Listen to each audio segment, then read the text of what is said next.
The time will be the judge of how the game goes. Mm-hmm. Well, I definitely think it's good, but polishing needs to be done. this game is different in a way that I don't think that video games can really pull off.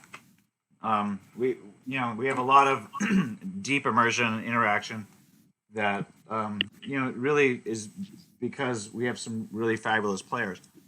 Let me introduce our players to each other. Our new guys, obviously, if you haven't met them yet, we have Josh and Holy. What's up? They're going to be playing John 1 and John 2, the solos that Dr. Lulu hired. Or did she clone them? We're not sure. Right. Venus, your eater.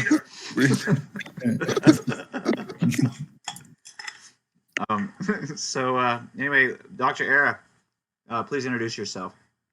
Oh yeah, so I'm Dr. Era.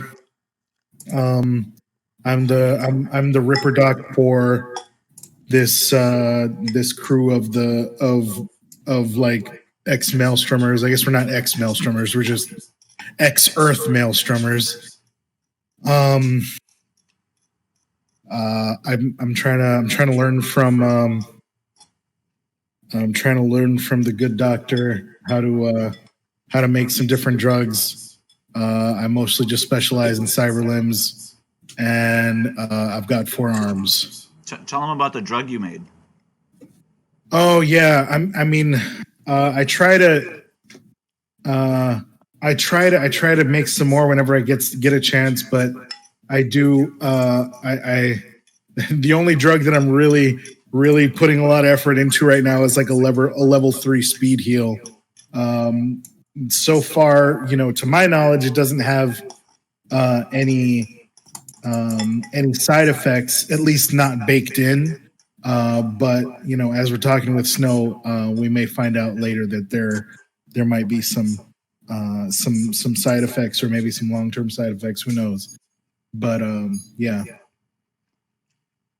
Well, I guess one of the side effects, as people start to wake up from their sleep, they've been in hibernation while you guys are en route to Mars. Pink Eye is not waking up for some reason.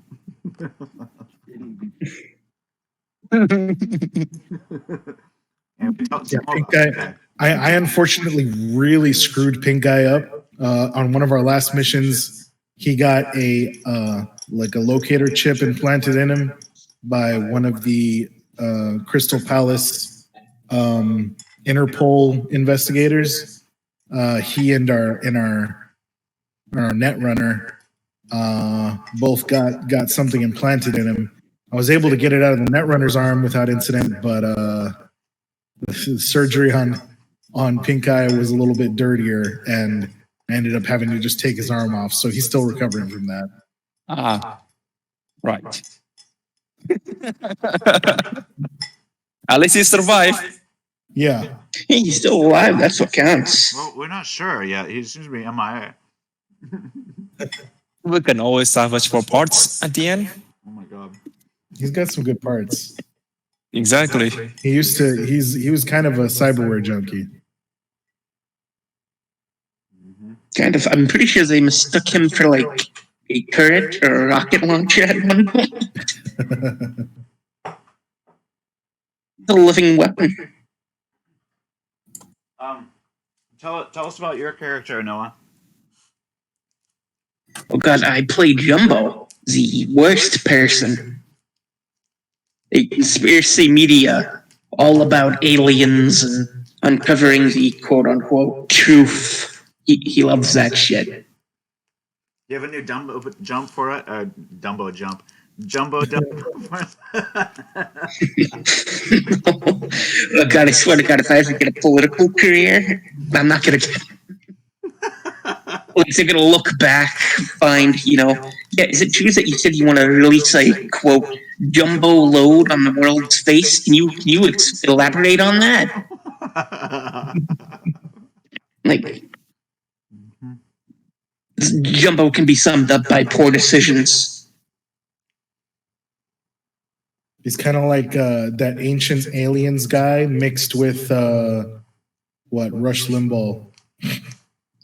Rush Limbaugh, the ancient alien dude. What's the other dude's name? I don't know. Joe Rogan. Alex Jones Yeah, Alex. and Spider Jerusalem. Just fat. I started reading that, and then found out that I almost ripped him off whole hog. That's hilarious. I've got a bad habit of doing that, apparently. Oh, that's all right. All right. Well, we'll see if Pink Eye wakes up or not. It's probably It's just get started. You guys remember what happened last time? Well, yes. technically, I wouldn't remember because Pink Eye hasn't woke up to tell anybody. No, you know what? You guys all experienced that same dream. Oh, that's right. That's right. Okay. We were all hacked, I think. Oh yeah. He thinks it's a rogue AI, but So first we were hacked while we were on the long journey to Mars. There was some kind of there was something that hacked into the Braindance library and was screwing with everybody, and then every one of us had some kind of crazy fever dream where we were on the surface of Mars running for our lives, and then we I believe suffocate slowly while we're not able to make it into the actual terrarium area shelter. Yeah, there you go. Yeah, there was a storm that was coming, and you guys were running. You get to the door, and there's this dude. He's just standing on the other side of the glass, just kind of looking at you. Right? Yeah. pretty sure we all developed claustrophobia from that. Yeah, you might have. So everybody experienced this same dream, even though you might not know that everybody else experienced this same dream. You guys all had this experience where, like, you're suddenly on the desert, and then the storm's coming. So, like, you start running for shelter, and then this dude on the other side of the door is like looking at you, and it's like this horror film, because like he won't open the door. He's just staring at you. And then meanwhile the storm's coming at you, right? Anyway, the door refuses to budge, and no response comes from your embattled pleas. No other form of shelter can be seen. Then the storm is upon you. You're quickly buried beneath tons of dust as it swirls down over the colony. You struggle, but you cannot release yourself. Suddenly you find yourself gasping for air, unsure whether the suit has malfunctioned or the supply is simply low. You realize you cannot find any indication of a problem. You begin to gag for lack of oxygen as the weight of the dust presses over you. Somewhere nearby, a child screams. At this point, you guys black out in agony, and an indeterminate period later, you find yourselves continuing where you left off in your previous entertainment, as if nothing had happened. If you attempt to question the system about what has happened, your questions only provoke puzzled answers. There's been no interruption to normal programming, and the computer tells you that you're mistaken if you think that anything has occurred to the ship's systems that would have reacted immediately. So you guys are kind of uneasy, but you go back to entertaining yourselves in the dance, and the dance continues as before, and there are no further interruptions. Seemingly, rather soon though, you're interrupted by the librarian program system, advising you that you will be brought back to being fully awake shortly, for you have arrived on Mars. Nice. Great timing. Sorry. Guys. The reawakening process is actually quite painful, as your muscles have been laying dormant for a few months now, and now are forced to provide tension again. So the temperature is slowly raised, and the nano soup mixture being pumped into your blood is replaced by a new set of nanosurgeons to aid in the reversal of cooling. The characters suffer severe muscle spasms agonizing case of pins and needles, from which I'm sure that Pink Eye is not recovering very easily. Initially, the chamber's restraints ensure that they do not disconnect vital connections, and they must simply endure the pain. Soon, however, you reach a normal temperature again. Actually, you're still freezing and shivering with vestiges of cold, but you release to massage. You are released to massage your limbs and allow your eyes to accustom to the light. Who of you guys have infrared vision baked into your character's cybernetics? Any of you? Nope. Sorry, Just got goggles. Okay, Yep, not here either. got it. Yeah, the only one was Pink Eye. Yeah. Also, your cyber limbs seem to work okay when it's cold. It doesn't seem to be that hard on them. So if you have cyber limbs, you can test them out and stuff. You know what? You realize that they've been disconnected. They're going to have to be reactivated by a suitably skilled cyber tech. Someone will get around to them eventually. So, Dr. Era, when you come out, your extra limbs are not working. And if you have any cyber limbs at all, or if you have any meat, do you have any meat limbs, or are you all cyber limb? I have one meat limb. Okay, that's the only one that's working right now. You can try to do cyber tech to engage your other arms if you want. Yeah. Give me a cyber tech roll. And is this just for the other arm or the other three arms? Oh, one for each. Sorry. Cyber tech for each roll. Okay. Roll for each. All right. Let me see. Okay. That's right. Does anybody else have cyber arms? John 2 has his right arm. All right. Well, then your arms are no longer functioning either. You have to have somebody like Dr. Era come by and start them up again. Yeah, I try just to swing my arm around and thinking that will work. Got it. Okay, All right, you I managed rolled to a turn on 24. one of them. You got your other arm working, but your two extra arms are still disabled. All right. So I can give you two more.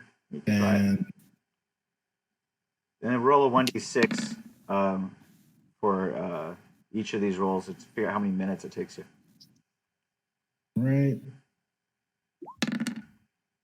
So I rolled another 24 and a 5. Wow, On how the come you're rolling D6. so good on these 24s? Are you critting both times?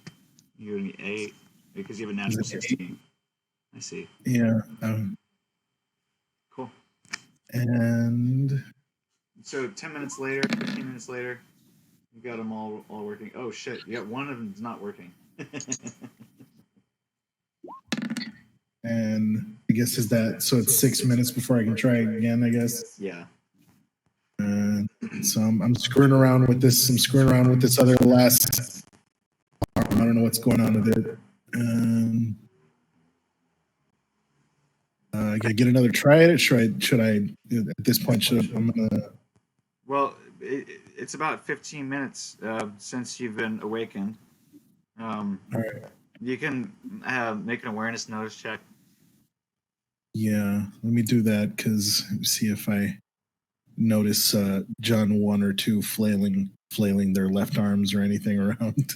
Oh, you notice John 2 just flailing his right arm around like a whip, trying to figure out how this thing works. All right, I rolled 23 awareness. All right. So even though your eyes are still trying to adjust to the light, you see somebody looks like they're rather uncomfortable with in their body, trying to shake and flail, and they don't seem to be having a good time. Yeah, is that do I know that there's a difference between John 1 or 2? You know what? It's been sort of like you've never seen them both at the same time, so you don't really. Okay, so I'm just getting, as far as I know, it's just John. you're not even aware that there's two of them. Yeah, that's what I was gonna say. Okay, so as far as I, because when we went in, there was just one. So as far as I know, there's just John. So I look over at John and I'm like, you're right there. I think you might need to have your arm reactivated. Sure.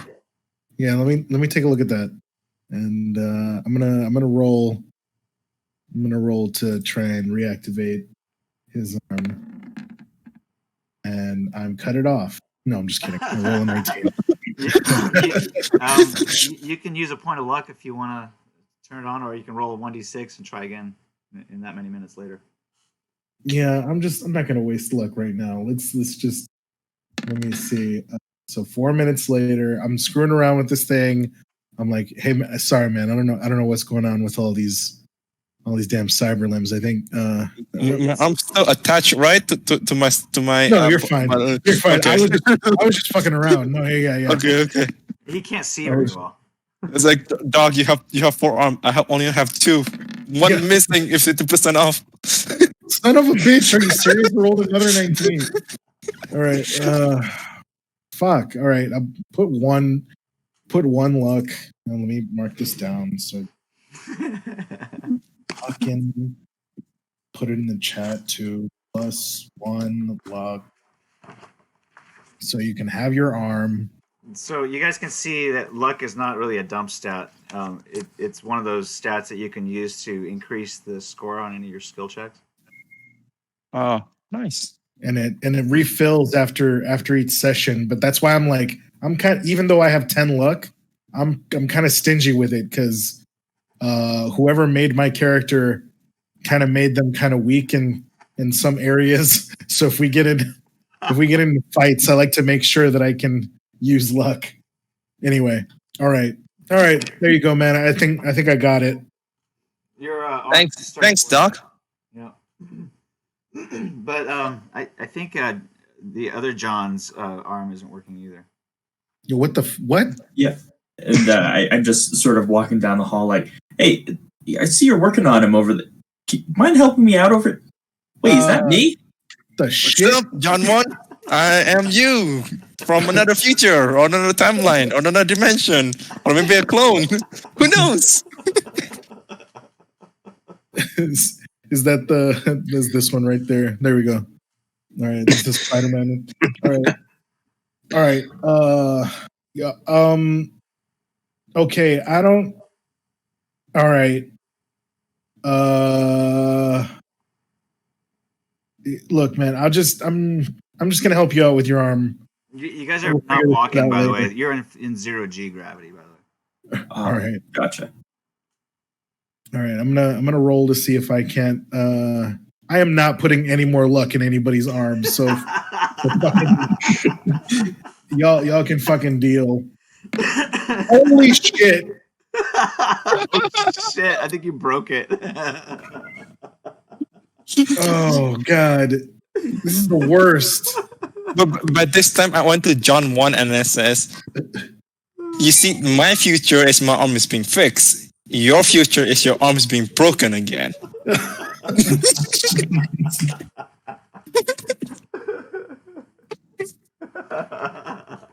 and I just float away after that.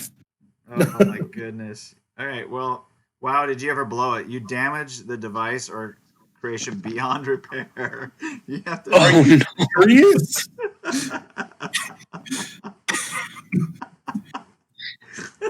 I'm having to do surgery with. Yo, I'm glad this isn't y'all's permanent characters, but fuck, but you just got your arm fucked. Holy shit! Welcome to the game. This happens often. Don't worry. So I guess I gotta ask the fumble 10. What is a fumble roll? I guess. So I rolled a 1, and that shit. So that means I fucked up. So then it rolls another D10 on the fumble table, and 10 is basically the worst that I could have rolled, and so that's why I fucked up your shit beyond all repair. Gotcha. Yeah, sorry about that. I mean, player to player, sorry about that. And then Era's also like, "Yo, I have no idea what's wrong with your arm. I think it was broken before I touched it."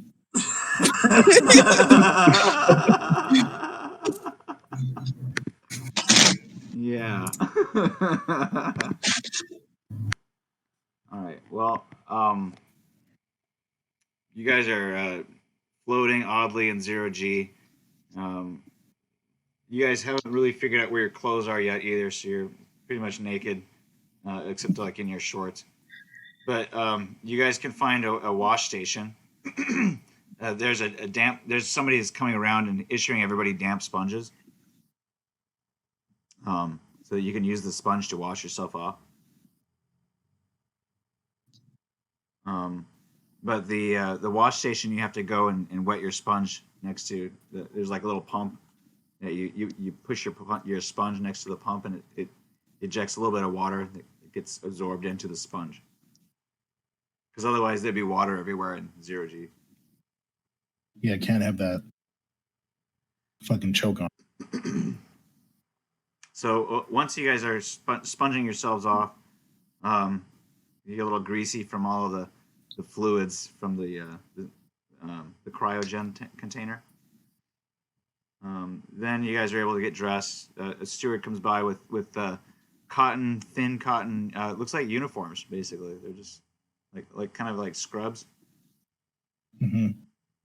So you guys all get issued a pair of scrubs. And then so you guys are all kind of dressed, getting into your outfits in 0G. You guys make a 0G maneuver roll. You've been up in space. You guys have spent a couple weeks in Crystal Palace. And you got trained, and you learned some skills. So you have a 3 in 0G maneuver. Oh, okay. Okay. But So you might feel like you're brand new. So, there you go. Okay. Alright, How do you so- roll that? Do you put modifier +3 or just put 0 as modifier? If your arm is not working, you have a -3. Okay. So you Got 19. You're fine. Oh, not the combat one. You want? Oh. It's fine. They're both the same. So, but Okay. in the future.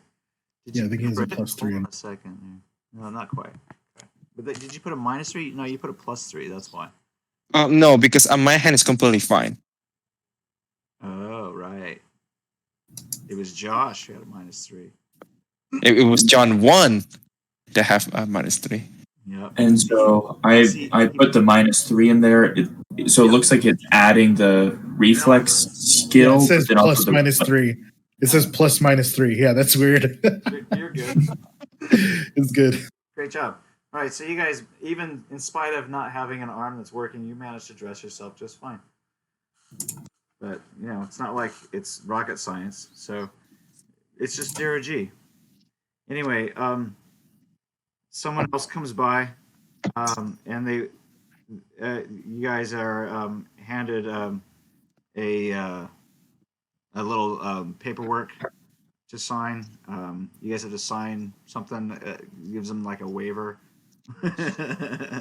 I used a pen and write number 2 on my forehead. Okay. Like Now- number 1, number 2. I point number 1 to John and point number 2 to myself. And sign the paper. Now people can tell you apart, right? Good. Yes, exactly. All right, so now there's a steward also comes by and drifts past and says, "If you guys are dressed and ready, please follow him to the debriefing area." So you guys are traveling through the ship into this debriefing area. It's a wheel area that has a 0.8 G environment. The gravity wheel now feels a little bit oppressive since your muscles haven't been used in a long time. So you guys finally are able to feel the ground underneath you, but you feel like you weigh 1,000 pounds. As you enter the wheel, each passenger is handed a small carrying tray, which contains a flask of warm but evil-smelling fluid and a dry brown biscuit. They advise that these will help you get the system working again. There's a large black male who appears to find something funny about the entire situation. John 2 would just smash the cracker together with the drink and smash it together and drink it like that. Good. All right, Era's watching John 2 and thinks that maybe he knows something that he doesn't, so he just like does the same thing as if that's what he was going to do anyway. Jumbo just doesn't give a shit and eats and drinks it. Right on. You know him, the starving boy. How did it taste like? It was just dry biscuit, you know. Doesn't taste Oh, okay. Yeah. It was a damn evil smelling. You expect like death. Mm-hmm. No, it's, Imagine just like hardtack with X-Lax in it. something like that. And, you know, it's not like the end of the world stuff. It's just not appetizing. It's like a biscuit made out of Metamucil. Something like that. Well, anyway, you recognize Julie from before. She's your original guide, remember? Anyway, It was the one that lied about how many times she's been to space or on the thing or whatever. did she though? I don't remember. Maybe she lied. I don't know. I'm sorry. I don't remember his last session too well outside of, ESD. Did you you roll a humanity or a human perception check? Is that what happened? Yeah. Oh, I don't remember. One of us. Oh, yeah. You know what? You did. I remember now. Yep, this is her. Yep. Anyway, Lying bitch. welcome again to you all. She says the DSS Explorer 2 and all of us are now parked in a holding orbit around Mars. Let me show you guys. There's a map that she pulls up on the screen so you guys can see.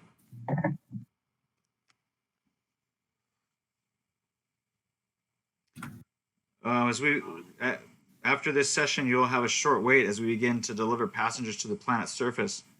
We'll be landing here on the eastern slope of Hellas plain. This is a basin of I think it was probably a meteor strike. It's probably one of the largest meteor strikes in the whole solar system. And this will be our home for the next 3 years, possibly. Some of you will be joining us for that long. Fortunately, Mars' smaller size and lower gravity will allow us to bring Explorer much closer than we were able to get to the Earth, and so the landing vehicles will travel directly from Explorer to groundside. During the waiting period, you will find that an excellent view of Mars can be gained from the observation port adjacent to this gravity wheel. And once you reach the surface, we advise you to listen closely to all information regarding your new home. The Martian environment is still extremely hostile to humans, and many rules and regulations exist for the safety of yourselves and the others within your habitat. We hope you have a nice day. The steward will be handing you your briefing packets. Each passenger is provided with an information pack, which contains maps, information, regulations, survival hints, more regulations, a variety of forms which require signatures and must be completed for processing by the colony systems. There's all this stuff that has like you write your name out 100 times, on each page, basically. Yeah. So you guys are spending a lot of time sitting at a desk here, signing your life away again, and you may realize, maybe. Why don't you make an awareness roll? For everybody? Yep, everybody makes one.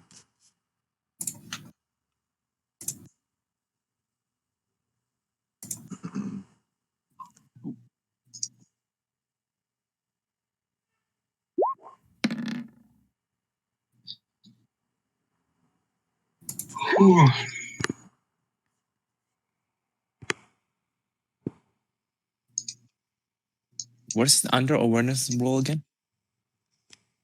Well, it's an intelligence roll, so it'd probably be under intelligence. All right. So, John 1 has clairvoyancy. Looks like. Looks like Jumbo's He's a future. Jumbo's taking a nap almost. Borderline.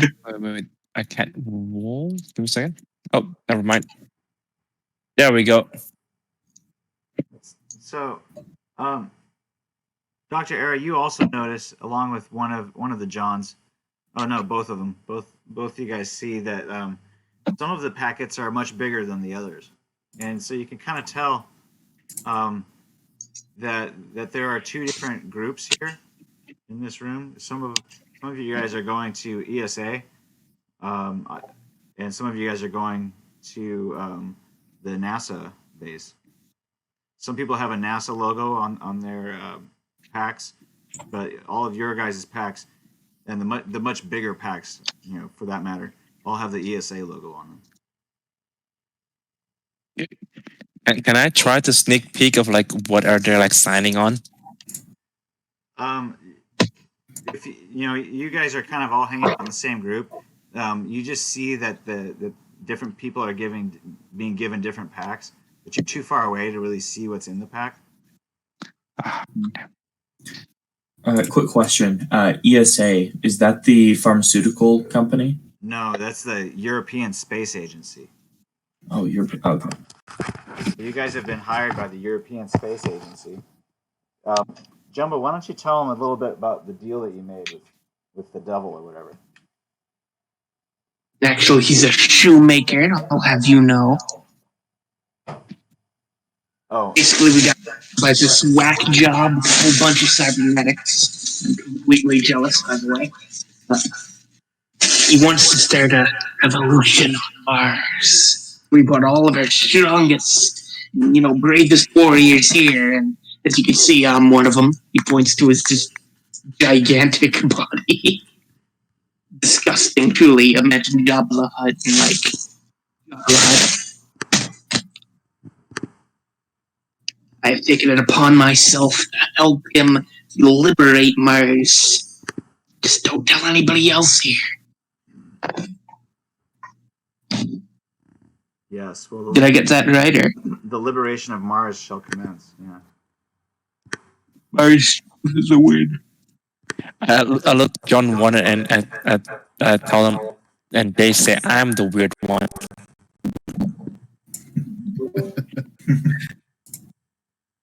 For reals. I wanna make fun of him, but I keep forgetting that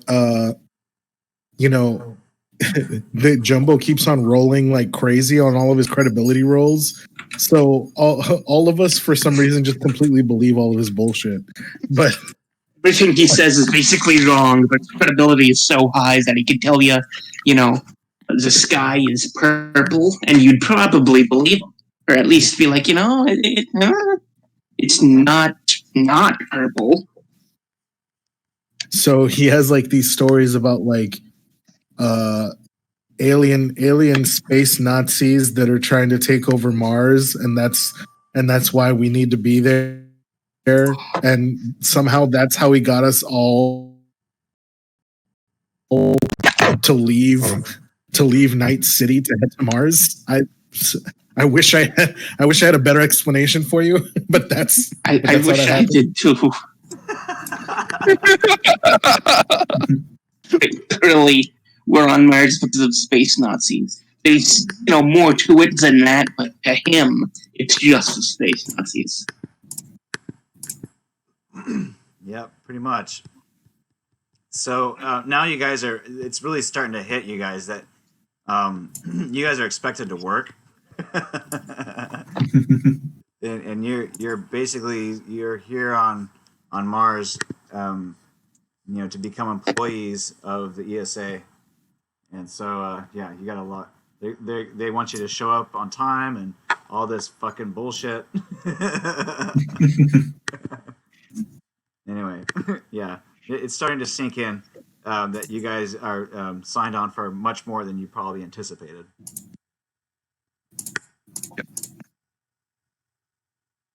All worth it for the cause, man.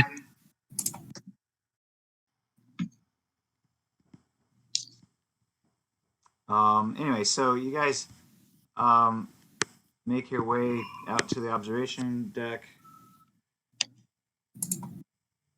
if you want. And while the radiation shutters are still partially closed to keep out the direct sunlight, there's a spectacle before them that is truly awesome. Mars looms brightly in the distance, a glowing orb of ruddy red-brown suspended against the stark, speckled backdrop of space. Many of the colonists have come up here to obtain their first view of the new planet, most standing silently as they survey its details closely for the first time. There's little else to do until the ESA landing vehicle arrives to ferry passengers to Isidis. The other base is called Chris. Yeah, hold on. Yeah, and so you guys are going to Isidis. So you guys have to pay attention. You don't get on the wrong track, wrong ship. But they won't let you on board without the right badge anyway. So a lot of bureaucracy going on up here. So The only thing worse than a space Nazi, a space bureaucrat. right, because they're basically Nazis. Anyway, a further delay is introduced. A number of the ESA officials and special guests are transported by the first ESA craft to arrive, and that's not you guys, unfortunately. So that leaves potential colonists to wait for a subsequent vehicle. You guys are some of the last characters, last people to be ushered to the docking area, where finally, once more in 0G, you get packed into a Mars lander. And the vehicle is similar to an OTV, but is capable of landing directly on the Martian surface due to its highly rarefied atmosphere.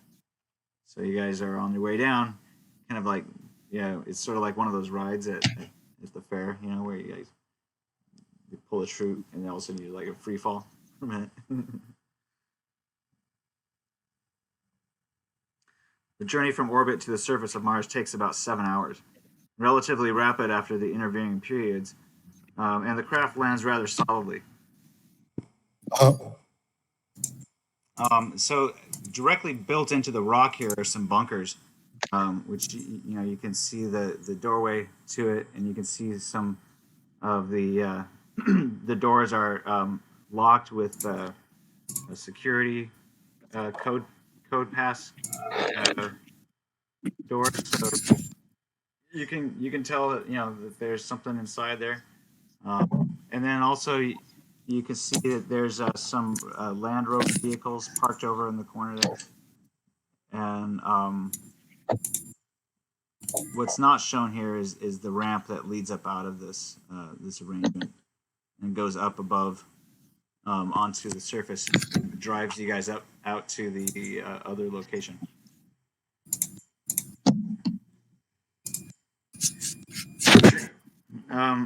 Make another reflex check. As you guys are leaving the OTV, you guys get into suits, pressurized suits, which will enable you to travel on the surface of the planet without freezing to death. That's just a naked reflex roll? Yep. Roll under your reflex.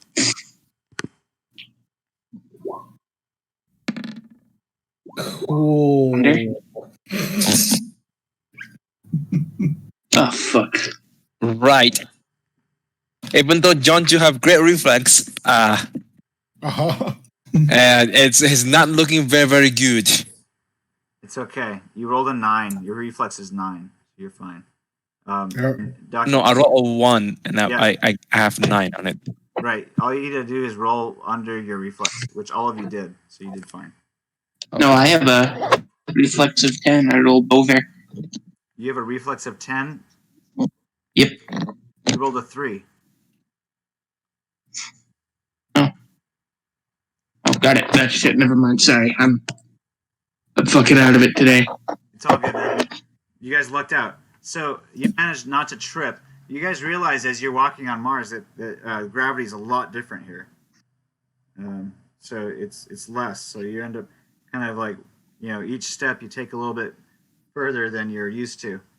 You seem to bound across the surface. You see a few people take a nosedive, though. They're not quite used to it. The docking is a John 2 will say, see you in the next fall, as the person who's tripped. So you guys are looking around for a transport to lead you out of here, and you realize that actually you guys have to go into that doorway. That there's an underground subway, and so they kind of lead you over to this door over here.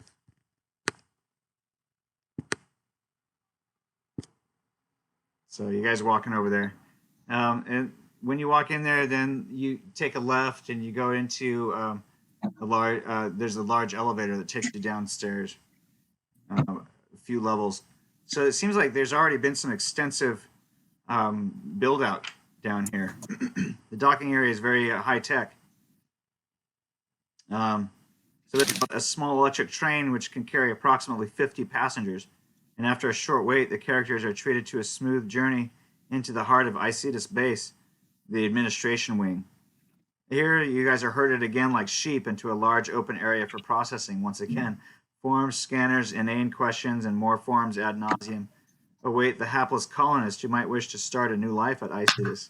Eventually, the group is welcomed by the mayor of Isidis Colony. There's another boring, welcoming speech to follow. However, it's likely that the newcomers won't hear much of what's being said. You guys clearly recognize the charismatic gentleman now presented on the enormous view screen situated on the far wall. While you've never met the mayor of Isidis, you guys recognize him. Where do you guys think you recognize him from? It's Clue, isn't it? No, this is the face from your nightmarish dream. Motherfucker. Oh, shit. Yep. By the way, does John 2 also have the same nightmare, or he just slept through that one? You know what? Everybody had that same nightmare, but you guys aren't really aware of each other having it. Right. I'm calling it, it's just Clue, but with a facelift. Era turns around. He's like, didn't he all recognize this fool? I think I've seen him in the dream before.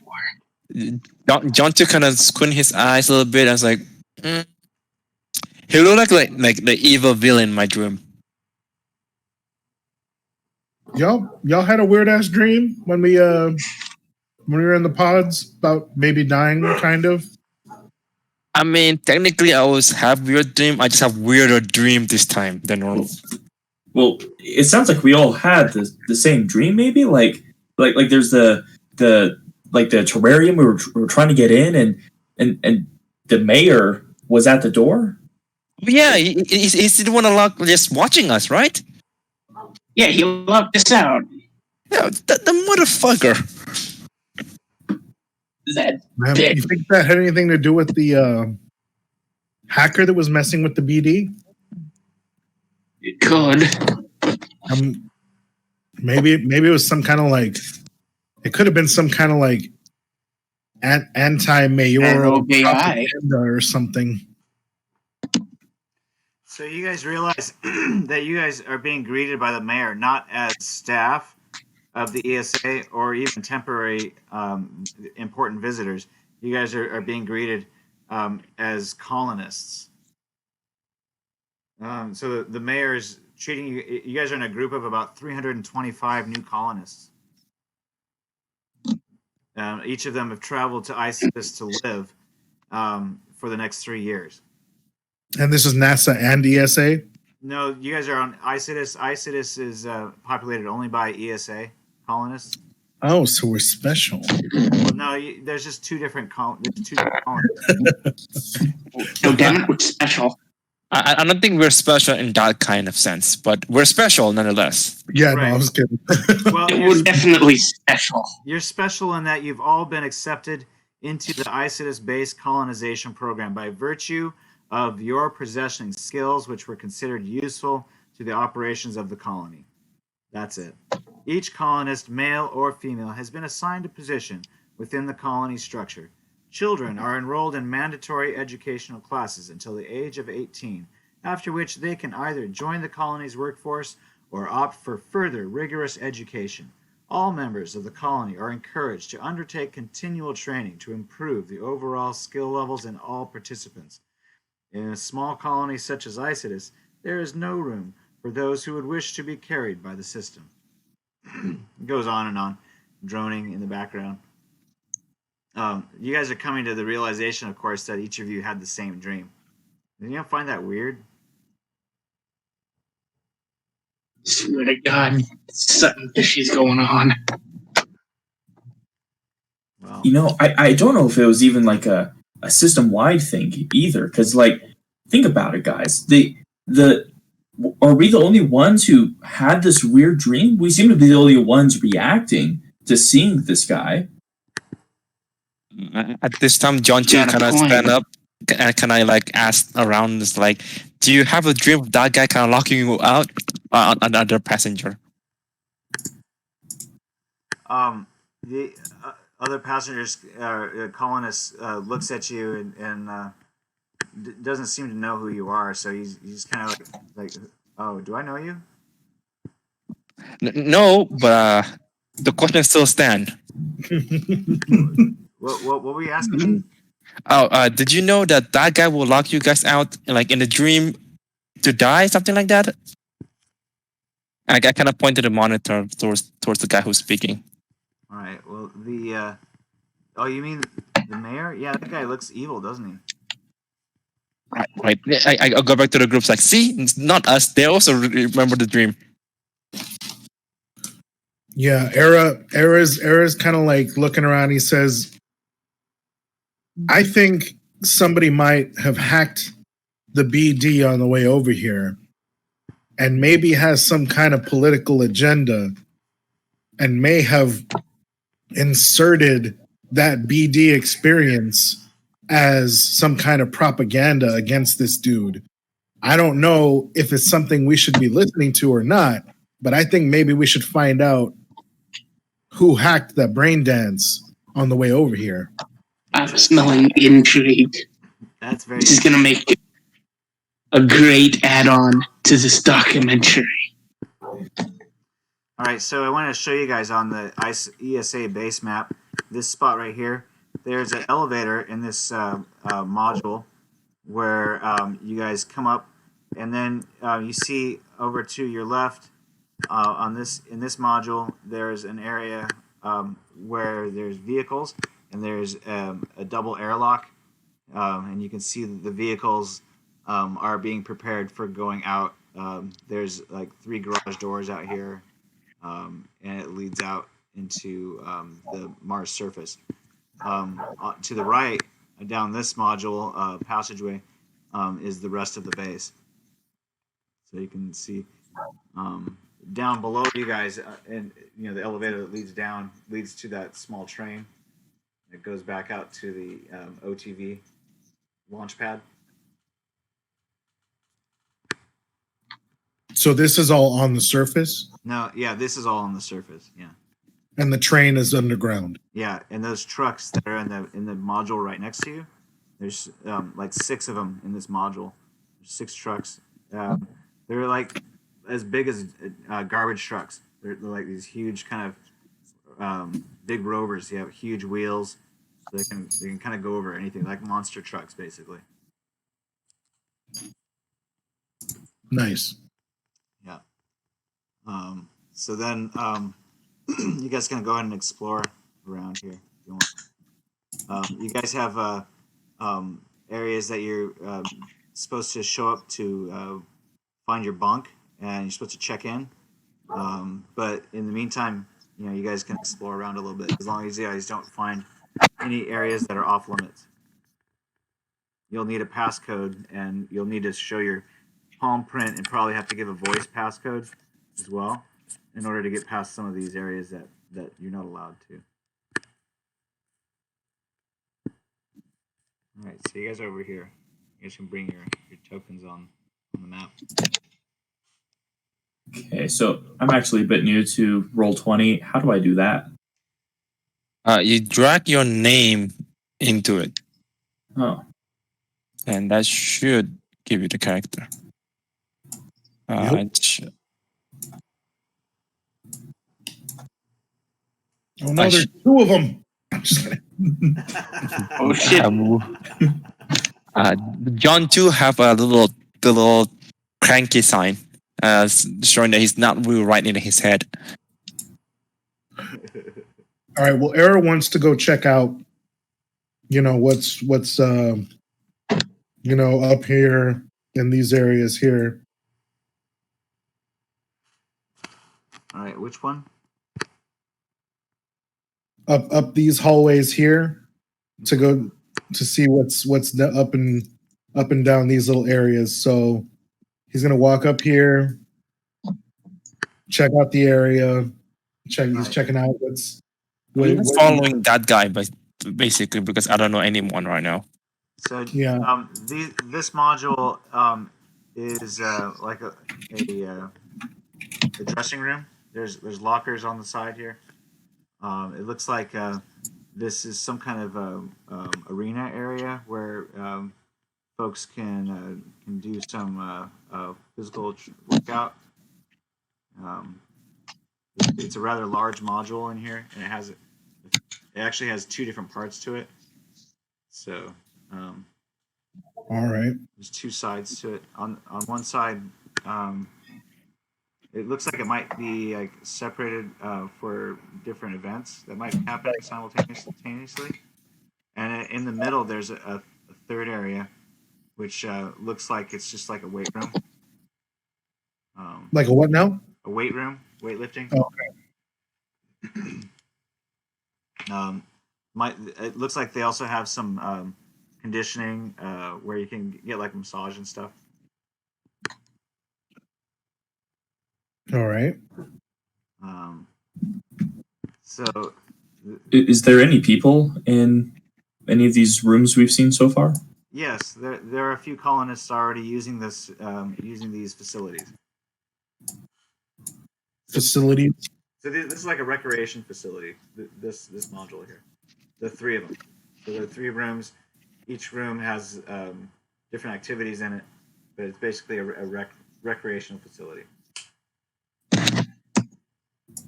All right. And then as Zara comes into this next little area here, what does he see up in here? So this room is kind of a cafeteria area. There's lots of areas to sit down and get food and to gather. It's kind of also a communal area of sorts. So people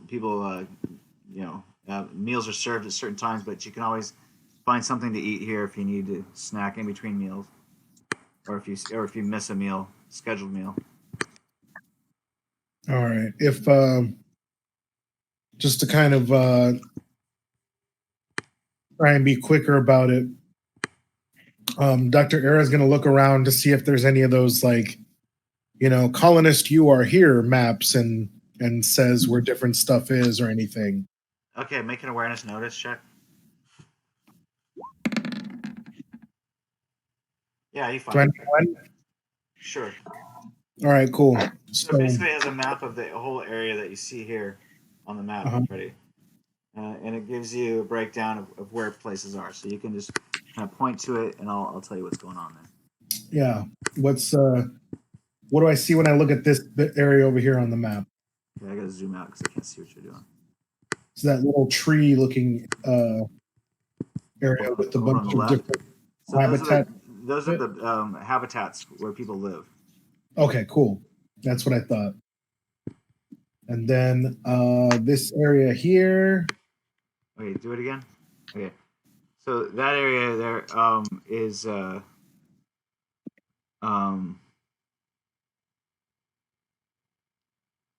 main workstation. So it's basically partially security areas on the north end, and then there's some workstations for like desk jockeys that work here too. But you can pass through the bottom part of it into the hallway and go to the residential areas. But it's basically so you can check in with security there, and then you'll get your room assignments and stuff like that. That's kind of where the admin starts, and then the other workstations are off to the right over here. Okay. So all the workstations are back here as well. They're all different classes of workstations. Yes, exactly. Okay. All right. Well, I kind of just point out the map to John 1 and 2 and say, I guess I'm gonna go check in and see what our spot looks like in the habitat. Maybe we go check it out back for some. Here's where you would find the office area where you would check in is right here. So maybe let's check it out and we can come back and have some drinks or something. So Ara's gonna go over here and see what kind of process he has to do to go check out his new habitat. Well, basically, you just show them your credentials, and then they give you a room key.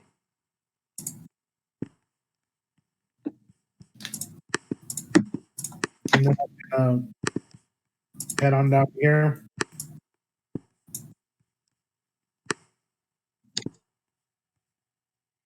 Yep.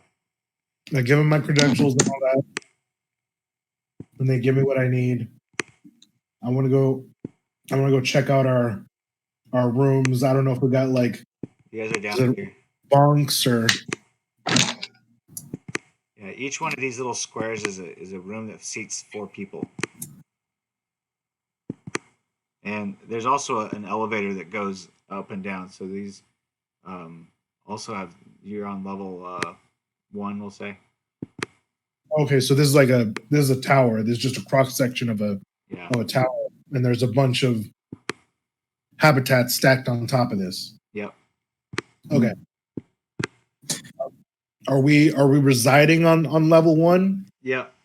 And okay. Stacked on top, they're buried beneath. Oh, okay. They just keep extending down underneath. Apparently, it's easier to go underground, and it stays warmer too. Yeah. Okay. So, yeah, being on the surface is a liability. All right, I'm gonna go check out the bunk. I'm gonna sit down for a minute because I gotta fuck with this arm and try and get my second left arm working. Well, once the official welcomes are over, you guys and the other colonists are let off to find your accommodations and become familiar with your new home.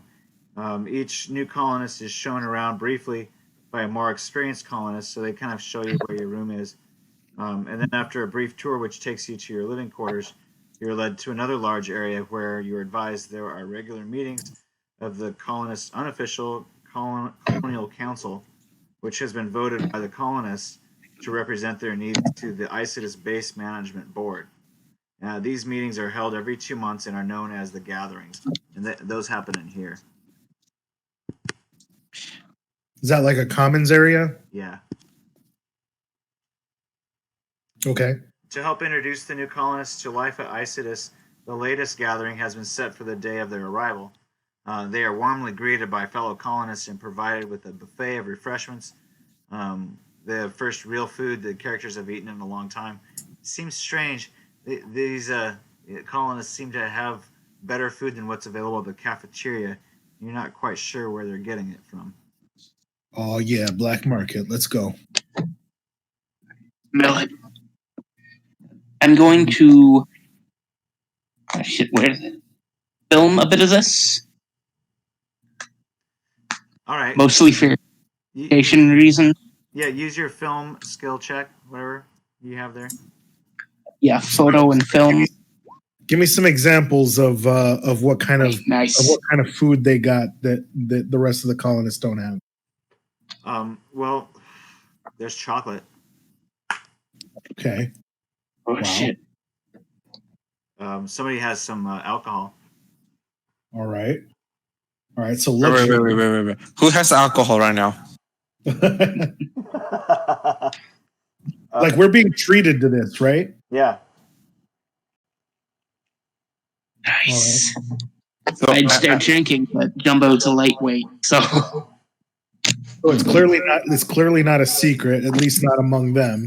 Yeah, no, it's an unofficial All right. welcoming committee. Basically, meet your neighbors. All right. I'm gonna. Let's see. Is that a? Can I? I'm gonna go up to. I'm gonna go up to one of these neighbors. Is there one of them that maybe looks like they were like standing up front during the welcome or something? Looks like they were part of the committee. No, these guys are have been here for a little bit longer. These are your new neighbors that have already been here. They were not. You just met them. They were here before you walked in the door, kind of. Oh, okay. So that's not part of like the committee that you were talking about. No. Okay, cool. Well, I want to just ask one of these. No. This is the unofficial colonial council. Oh, okay. They've been voted by the other colonials to represent their needs to the ISIS base management board. This is to represent their needs to the ESA corporate. Does that make sense? Yeah. Okay. Well, I just want to ask one of the people that like clearly have been here longer. I'm just going to go up and say, "Hey, man, this is a lot better. This is a lot better spread than I was expecting." And well, we don't have a whole lot, but you know, we want you guys to realize that we got your back. We're not like the corporos here. All right. Where do y'all get all this from? Usually through care packages.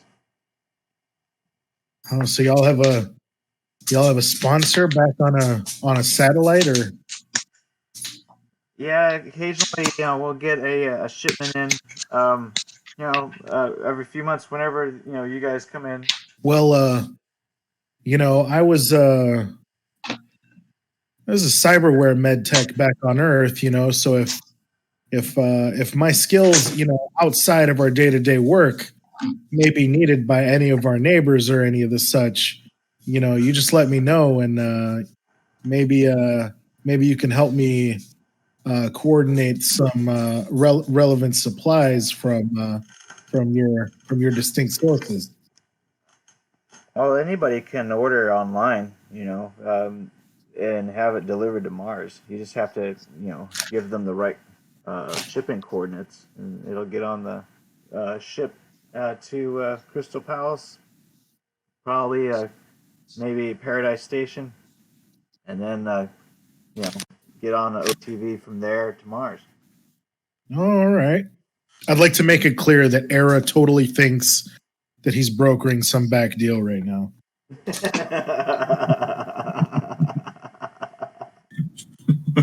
But this time, John too has just been drinking and eating. He doesn't care about anything. Yeah, classic. There's like one guy like tossing around a bottle, basically. Yeah, and then John too just been catching the bottle. Hey man, don't bogart that. You just gotta share. Right. Yeah, I'm just gonna wink. I'm gonna wink at the guy and kind of like walk away, and try to join in on the merrymaking. Try to grab some good food and a couple of swigs off of that bottle. And I'm gonna go get a few drinks. All right. Well, that bottle is pretty much cash by the time you get to it. Oh, Jumbo. I mean, I'd be drunk after getting a whiff of it anyway, so. I'm That's gonna how walk it'd be up with to Jumbo. Well, so you meet Dr. Sergei Lepovsky. He's the colony's head medic, who speaks clearly despite a pronounced Russian accent. He gives a rousing welcome speech to the new arrivals. He's excited to meet Dr. Lulu. He seems really attracted to her. Of course. And he shakes her hand, a little bit longer than is probably comfortable for anyone to witness. And then, he starts talking to the other guests. Put it in your pants. Yeah, he spends about 20 minutes discussing mundane matters with various different colonists. costs of improved educational facilities for the children, concerns over the seals in residential module 2, and so on. Somebody brought some sea lions apparently. Wait, Or what? eating? Are you? I think you're making a joke, right? No, they have some seals over there. Or eating? So you're not talking Like about. living? I thought you were talking about like air seals, like. Well, you're not quite sure because it's been a while since you can't quite tell if he's talking about like connector seals, if there's leaks over in residential module 2 or what's going on. Or maybe There some. are seals leaking out everywhere. Wait, that's not how that sentence goes. Well, make an awareness notice check.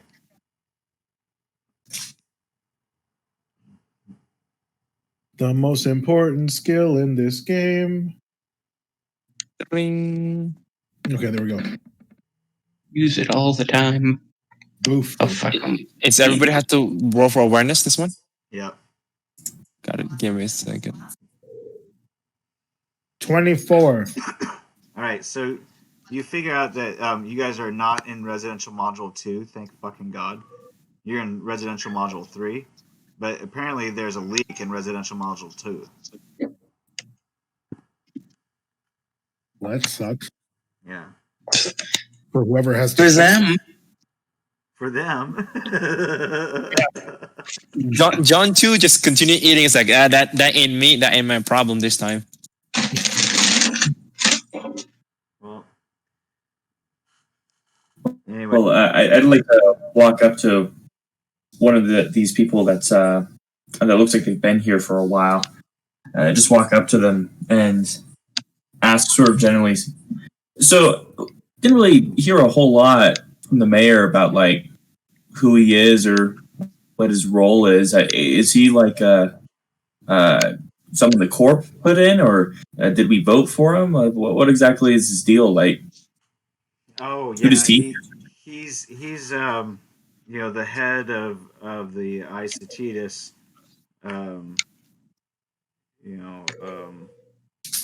Basically they call him the mayor, but he's totally a corpo.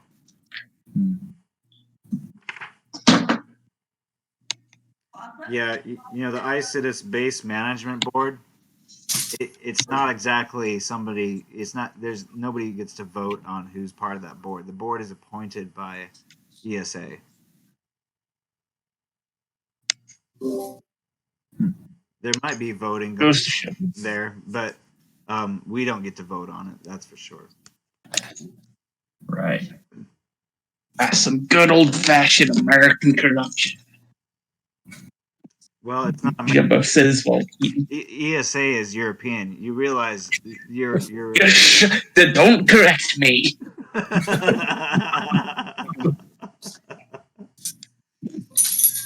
Okay, so Sergey is Russian too. By the way, you're like he kind of looks at you. He's like, "What?" It was a joke, he says, trying to cover up his mistake. You just didn't get it. That totally fits into like Jumbo's ethos, though. It's like That's funny. German Irish base we were at. I'm never gonna live that one down. It was a joke. It was a joke. You have to have an IQ of 180 to get it. All right, so the doctor turns around and goes back to his conversation. All right, so you guys have pretty much finished off the food and drinks that were offered here. There wasn't a whole lot to begin with. But yeah, you guys did enjoy that, I'm sure. By now, you guys are probably feeling pretty tired. It's been a long day. And you'll have to make an endurance roll if you're going to make it much past this point. Otherwise, you have to go to sleep. all right. I'm gonna try it for. Oh shit! Well, John too will try to eat a little bit more. There's no food left. You guys polished it off. Oh, okay. He's going back straight to bed. but you can make an endurance roll or stay awake if you make your endurance roll. Let's do it. Dr. Era, you need a 15. You guys get really sleepy. You have a No. minus. You have a -3. Oh, endurance, yeah. Once Yeah, again. you're gonna have since you didn't make your 15. You're gonna have a -3 to reflex and a -2 to movement. Endurance. Damage. Unless you want to use luck, otherwise, you're gonna have the. How do I use luck? That's my question then. Well, you could just go to sleep and you wouldn't have to worry about it. Okay. Yeah, Okay. no, Era's just passing out. He's gonna fuck with his arm tomorrow. Okay. Oh, fuck 13. You said that was -3 to reflex and -2 to movement. Yep. Okay. If you choose to stay up.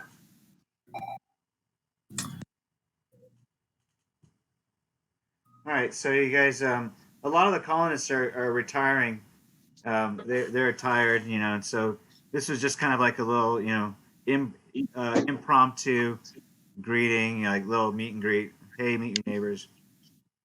You realize that a lot of the folks here have to get up in the morning and work, and so do you guys. Apparently, you guys have your work assignments. You guys are supposed to meet in the commons area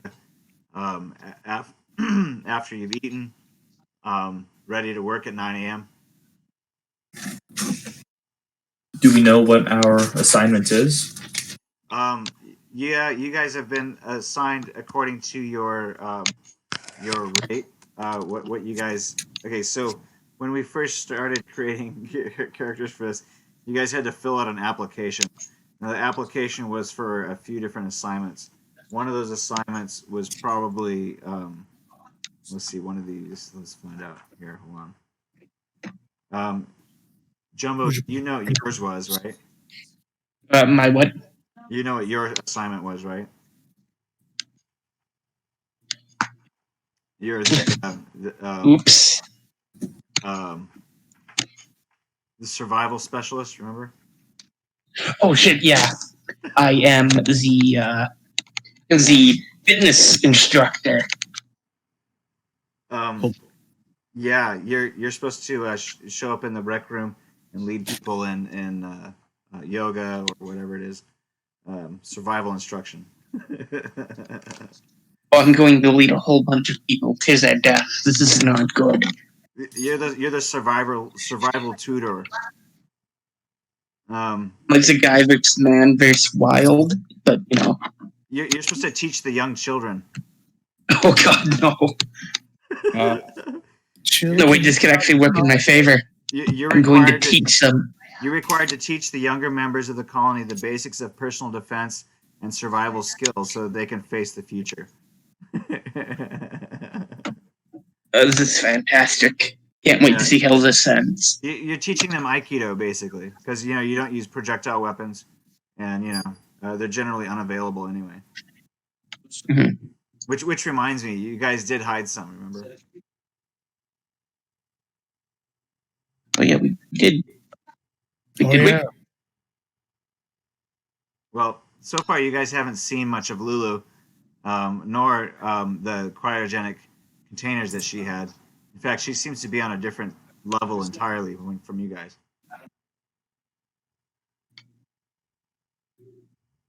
And you haven't seen any of the A-Team either.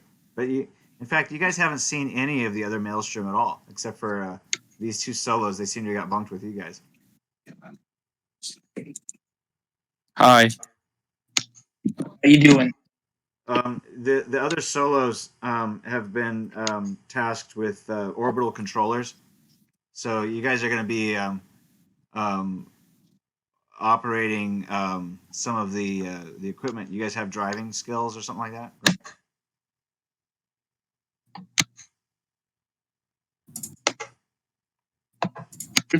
I think your task is to be driving some of those monster trucks you saw out in the garage.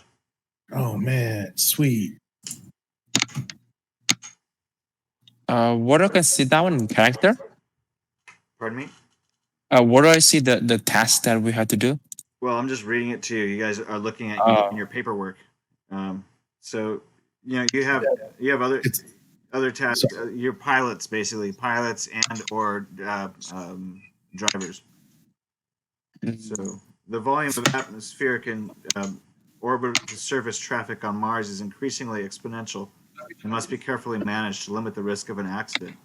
So you're trained in traffic of orbital controllers. So you maybe have to be on one of the comms to guide them in, so they know which landing pad to go to or whatever. So you're an orbital traffic controller. Traffic is monitored and managed by AIs.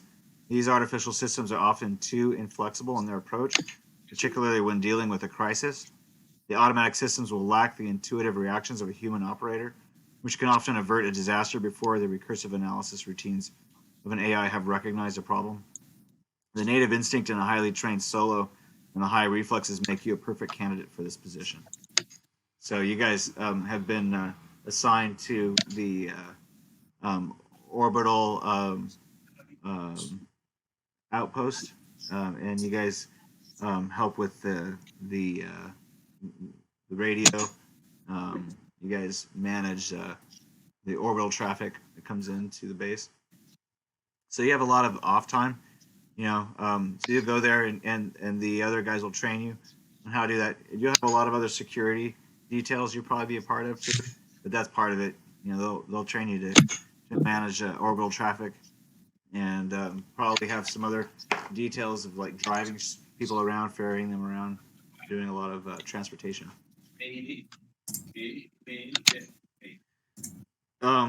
And scientific technicians and also doctors, report to Sergey.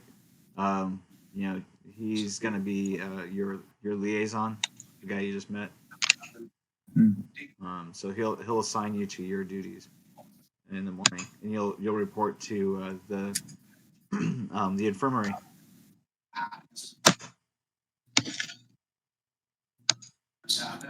Sound good? Right. Everybody's clear on what they're supposed to do? This is all detailed in the packet. Yes, teach the kids my conspiracy theories.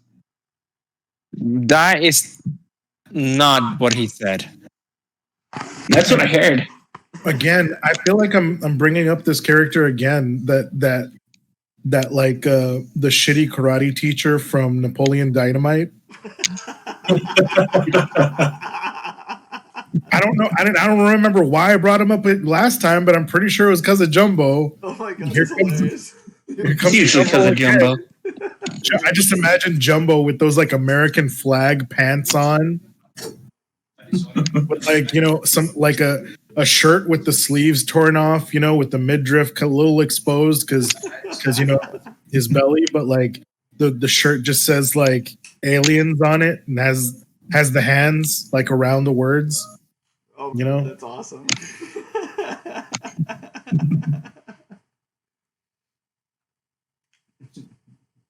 All right. We'll make fun of you. Just wait until we witness an alien encounter. Then who will be laughing? I think still me. Hey, Jumbo. Fair point. Jumbo, you almost had me in that first half there. Remember with Eric? Who was it? Oh shit! Yeah. Yeah. They almost had us. Litter space monkey. He still thinks he's an alien. Of course. 100%. Right.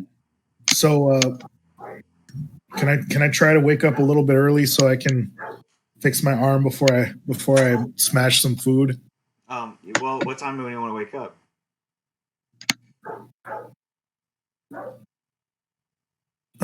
What time are we supposed to report for assignment?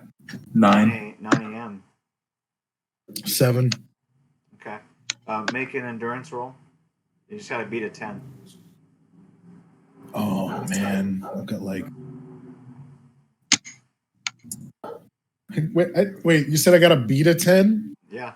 With your. Oh, that's not gonna happen. That's not gonna. There's just 0 chance of happening. Okay. Watch it happen. So you wake up 2 hours late. Ah, shit. Unless you want to spend some luck. I didn't. Come on. I didn't fumble. If I just hadn't rolled anything, I would have like woke up at what? At 5 to 9, we'll say. I'll give you 5 minutes. Give me a second. I'm searching for injury. Find it. 29. Oh, you're fine. You wake up, early enough to like go do your push-ups and everything. He wakes up and then he realized like, shit, man, I should have gone to sleep a little bit later. So I can wake up a little bit later. You woke up at 4:59 instead of 5. So I'm actually going to be trying to like wake up in time to get my arm fixed because being an orbital controller, I'm guessing I'm going to have two arms. Wake up, but Dr. Era is sleeping through his alarm. Apparently, he turned it off. There's other med techs though, right? Yeah. So you go down to the infirmary and you see that it's actually locked. There's nobody in there either. It's closed. Oh, it's closed. Yeah. But it is 6 a.m. So you also notice on the door it says that it'll be open at 8:30.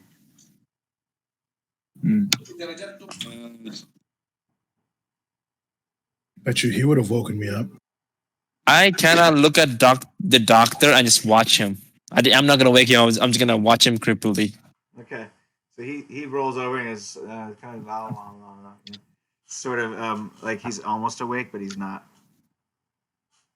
This is great. Yeah, it's fucking great. Can I watch you watching him? Oh no! Did you roll? Asking for a friend. Did you make your endurance roll? You got to beat it, otherwise you sleep in. Me? Yeah. And every point that you miss 10 by, that's how many hours you sleep in. Oh fuck! How many hours? Yep. This is cruel and unusual. Oh, fuck, where's endurance? Don't you have a body of 10? I think you automatically I have a body of 10. You automatically succeed. Unless he fumbles. Yeah, unless you fumble. In which case you sleep in an hour. What were you trying to wake up at? What time? Nah, then he sleeps in the number of hours he rolls on the fumble table. Fuck that. You got me in here. Where is endurance? You don't need to roll it, dude. You don't have any level. But I want to. And you have a body of 10. Just roll it 1d10, dude. It's your top. It's your Fine, top I'll do it body the boring skill. way. It's your top body skill. Right. Sure. So you got a 13 on your endurance roll, which means that you passed. What time did you want to wake up? Like 8. Okay, so you wake up at 8, and you see John, number 1, staring at Dr. Era as he's sleeping. No, John number 2 is watching Dr. Era. Sorry, Yeah. John 1 is watching John 2. John 2 is watching Dr. Era. So sorry, I got you guys confused. And I'm watching all of you. Breathing heavily. At 8:55, Dr. Era finally wakes up and he sees all of you watching him. I thought, Dr. Era, did you know that you turn about 3 minutes each side and you kind of kick your leg about 5 minutes every single time? And just walk out and go to the where the eating is. Oh my goodness. He better be worth whatever Lulu's paying him. Well, you know what? You haven't seen Dr. Lulu. You're not sure where she's at. And he better be who Lulu's paying.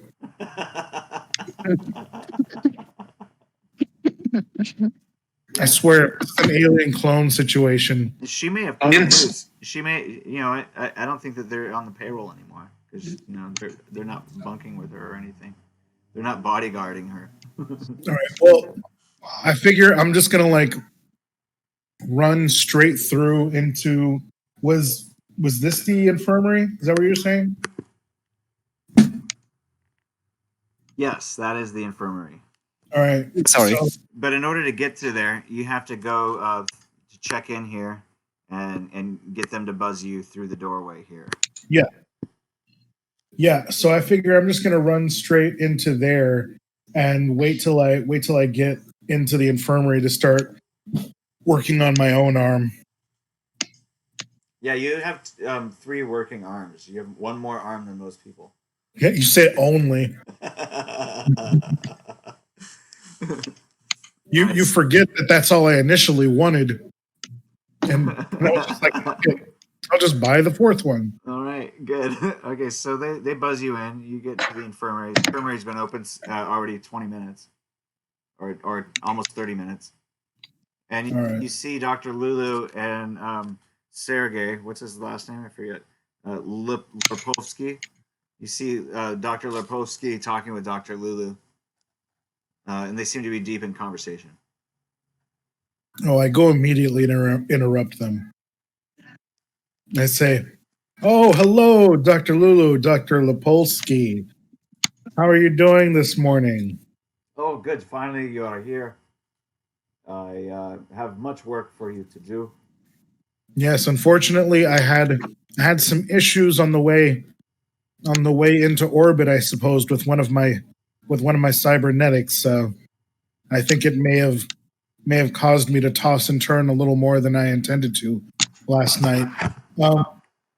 Perhaps Dr. Lulu could help me take a look at it. I've had some I had some bad experiences trying to fix up one of our friend's cyber arms recently. Oh, really? I am so sorry to hear that. Yeah, he might need to come in later. Oh, okay. Well, we have a lot on the schedule. What is his name? We'll call him John 1. Okay. As I look over to Lulu, kind of like making big, huge eyes and kind of a what the fuck face. All right. Well, Lulu rolls an 18 for her cyber tech to try to fix your arm. So she doesn't quite fix it either. But you know what? She'll use 1 point of luck if you'll use 1 point of luck, and that'll fix it for you. Bitch. Fine.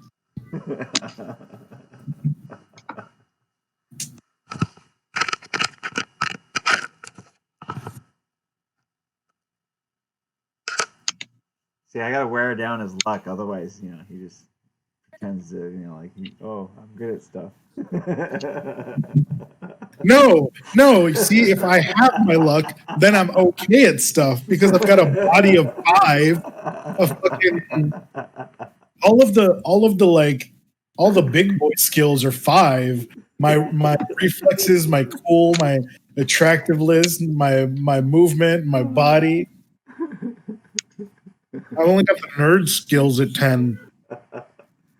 I'm sorry, man. I'm just joshing you. All right. It's okay. One day this character will die, and I'll get to use a character that I actually made. Right.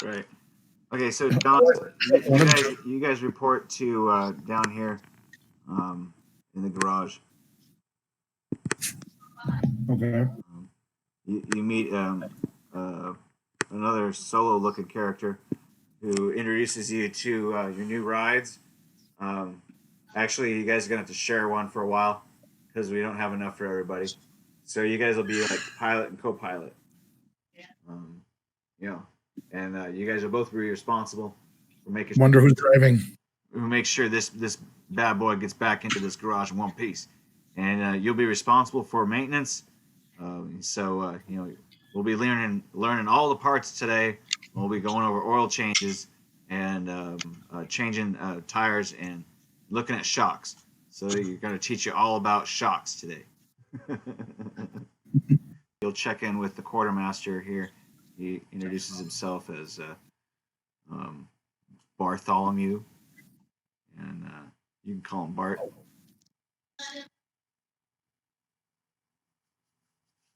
So anyway, you guys are doing that for the day.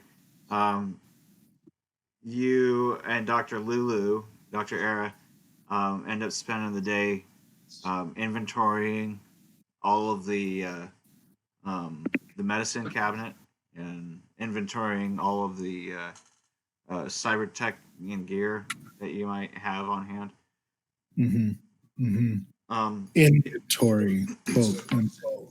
right. I'm just So it turns out that there's very very little in the way of cybernetics that can be installed. You find a couple of processing units that can be installed. Um, obviously, these are for the kids that turn 18, so they can be installed. With cyberware. Some of the kids who are growing up here have cybernetics installed. Some of them don't. Some of them want to. So apparently, there's going to be one of them getting a installation done soon, and that's why you have a couple of these processing units ready to go. They got chipware socket and everything, so you guys are going to be installing some. all right. And as you can see, that it's a lot easier when you guys work together. And Dr. Lipovsky doesn't have very much in the he seems like old school doctor, more on the administrative side than like the actual like in the trenches doctor kind. There is one other doctor here, but they seem to be on the afternoon shift, so they'll be coming in later. And when they do come in, they are talking with Dr. Lipovsky the whole time, and so they don't really work with you. They seem to be working on a different project. So Dr. Lipovsky ends up leaving you with Dr. Lulu in the office, doing a lot of the inventory on your own, especially for the last part of the day. Go ahead and make an awareness notice check. And then any questions that you might have for Dr. Lulu while you guys are by yourselves, you're free to ask. 22. Right. So you notice that Dr. Lulu seems to be really quiet and not be like offering up too much information. She's been kind of sullen and just been quietly like going through the inventory, not really talking much. And you guys used to have a little bit more rapport with each other, but she seems to be kind of mind on something else. So Era's gonna ask her, "Hey, is everything all right? You seem kind of quiet." Yeah, I'm a little concerned. I guess the A team has gone AWOL.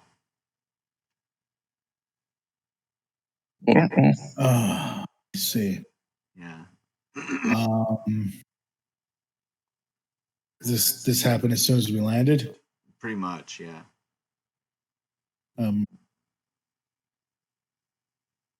So I'm guessing those behavioral chips aren't doing much good right now, then, huh? Well, I think that they probably snuck on to one of the NASA shuttles. I think they might be over in the NASA colony.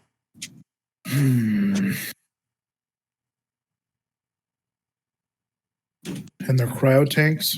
No, they're out of their cryo tanks. They got out of their cryo tanks along with everybody else. Okay, good. Because I remember, don't know if you were aware, but we hid some things on there. Oh, right. Shit. I don't know if we got those off of that ship. Oops. They were in their cryo tanks, and that was Hammer's cryo tank. Maybe he has them somewhere. I don't know. Yeah, that's great. That's good. That's what I wanted to hear. That's exactly what I wanted to hear. Okay. Okay. Well, Yeah. You know, this isn't your fault, and we'll figure it out. So Uh, that's where it stands. We don't have any of those that stash, and Hammer and his A team are nowhere to be found. I looked for them all last night. Couldn't find it anywhere on Isita's base anywhere. well, they can't have gone far, you know. So I guess Well, they could be on Chrissy base, you know, or Christ. yeah. That's where I think they. So we have.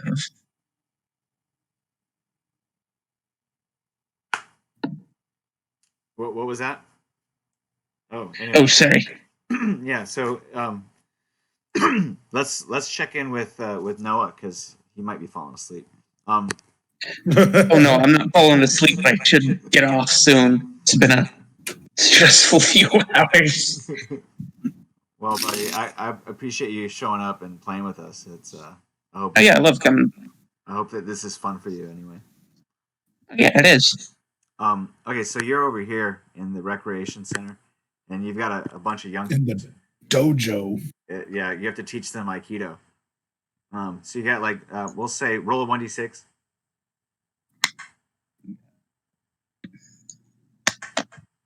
Times 2. No, if you rolls a 6, it crits. So you have to roll it again. Oh, It's a +1. But if you rolls a 6, it's a crit. Oh shit! There's only one student. No, there's two. oh, this is so great. There's two. Oh, it has to be This is it terrible. has to be like the little undergrown kid with like glasses that eats glue. No, it's the wizard from the. Oh, of course. Yeah. Oh shit! And his kid brother. Would he know that I know? He's craft at wizard attack or whatever the game is called. Yeah. His name is Justin.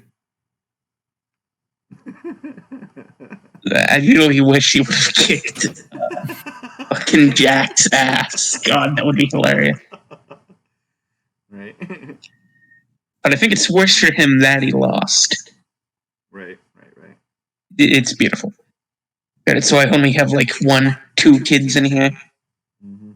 Well, his name's Stuart, and then Thomas is the other one.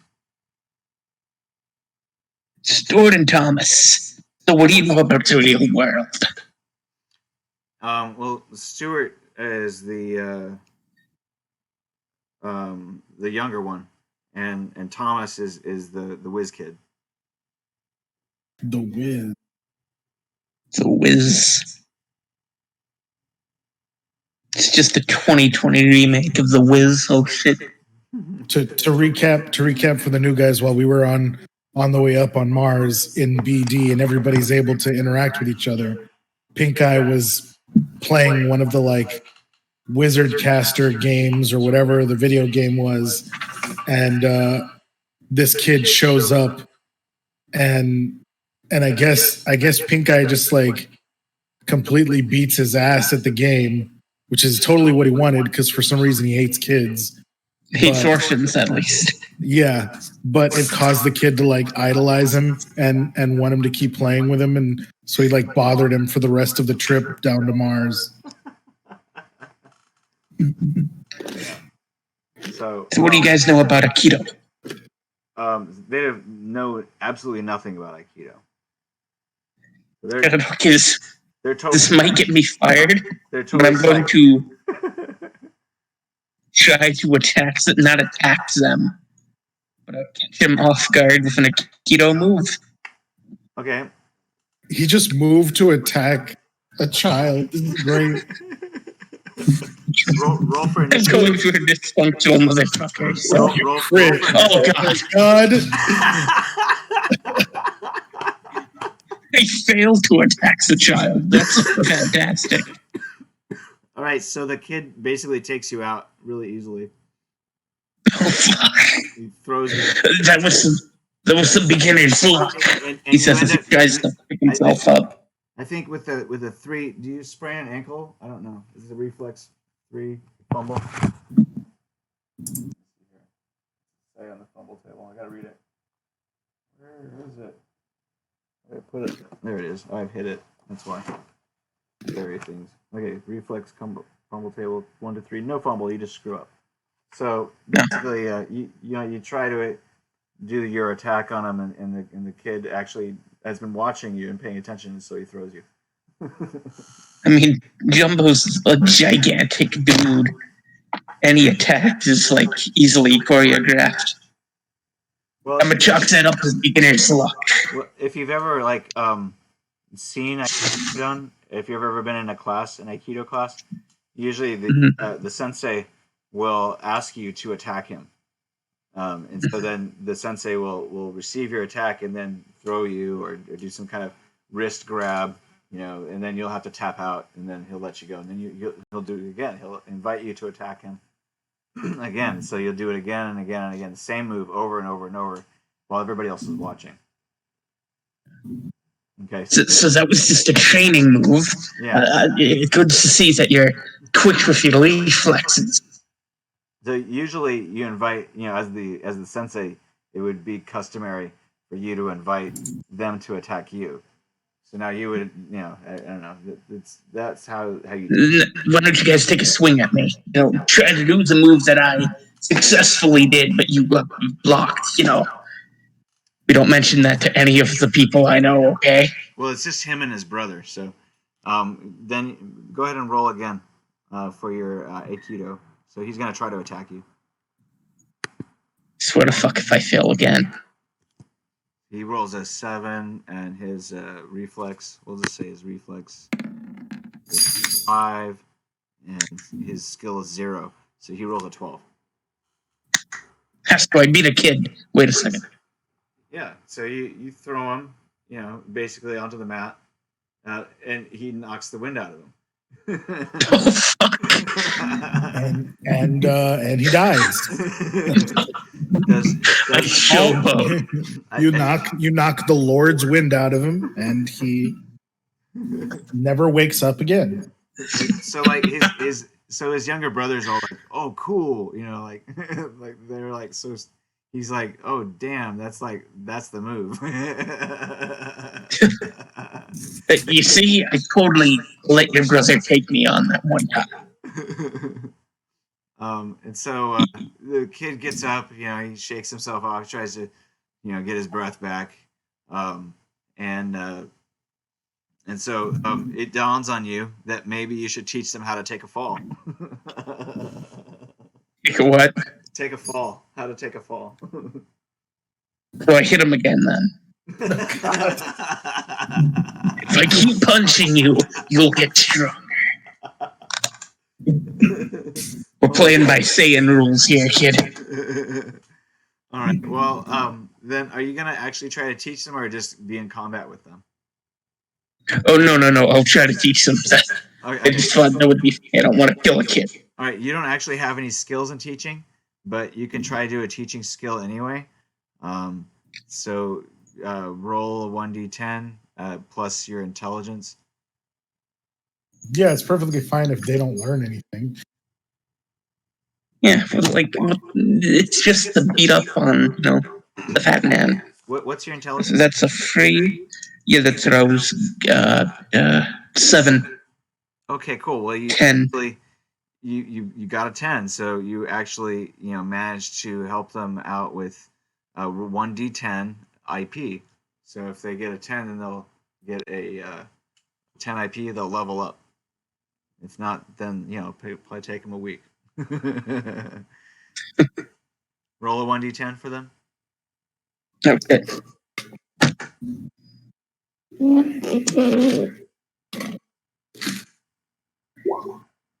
All right, cool. So they each have the opportunity to learn 5 IP from their lesson today, and they're trying to learn Aikido from you. And you have a skill of what in Aikido? A skill of 5, I believe. Okay. So, yeah, 5. So they can learn up to a level of one basically from you because you only you have a teaching skill of 0 until you level up and get I'll give you 1d10 IP for getting a 10 in teaching today. So roll 1d10. That's how many IP you get towards your teaching skill. Oh, fuck. So you get 2 IP towards your teaching skill.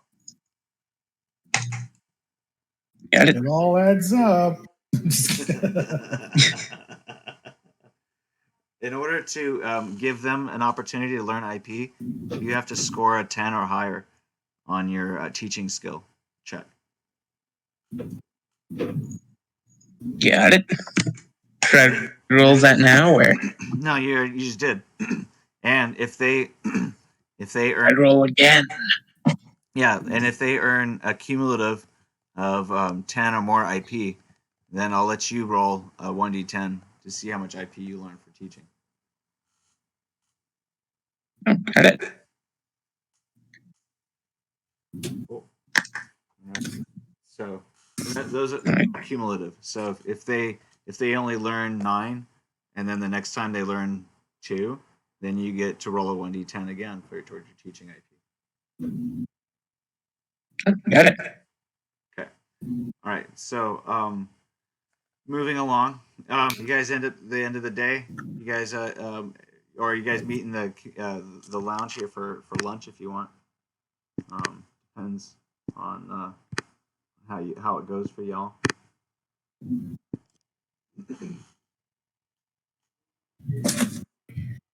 So what? We're in the cafeteria. Yep. Lunchtime in the cafeteria. You know that you're going to be in the back in the lab doing inventory for the afternoon unsupervised,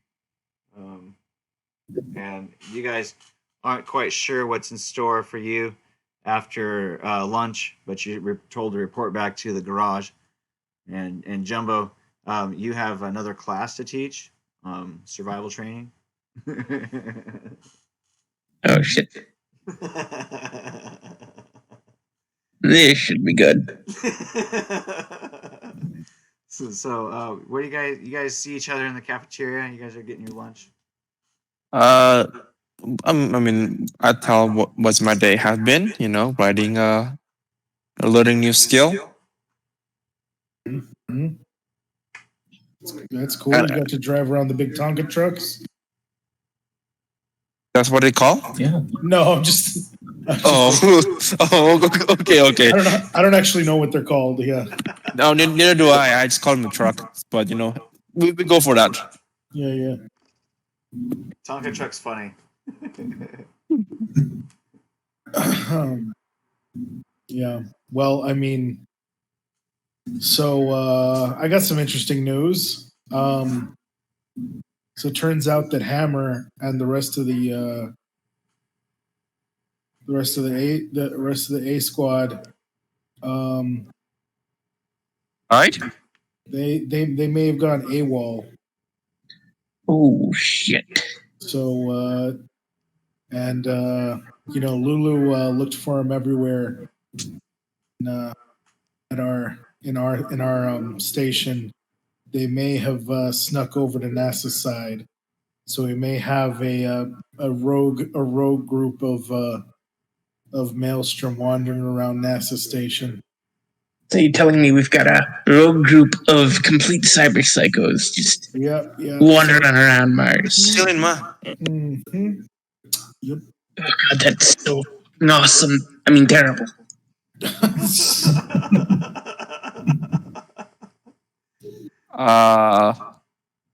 So, sorry, another quick question. You said Hammer with A Squad.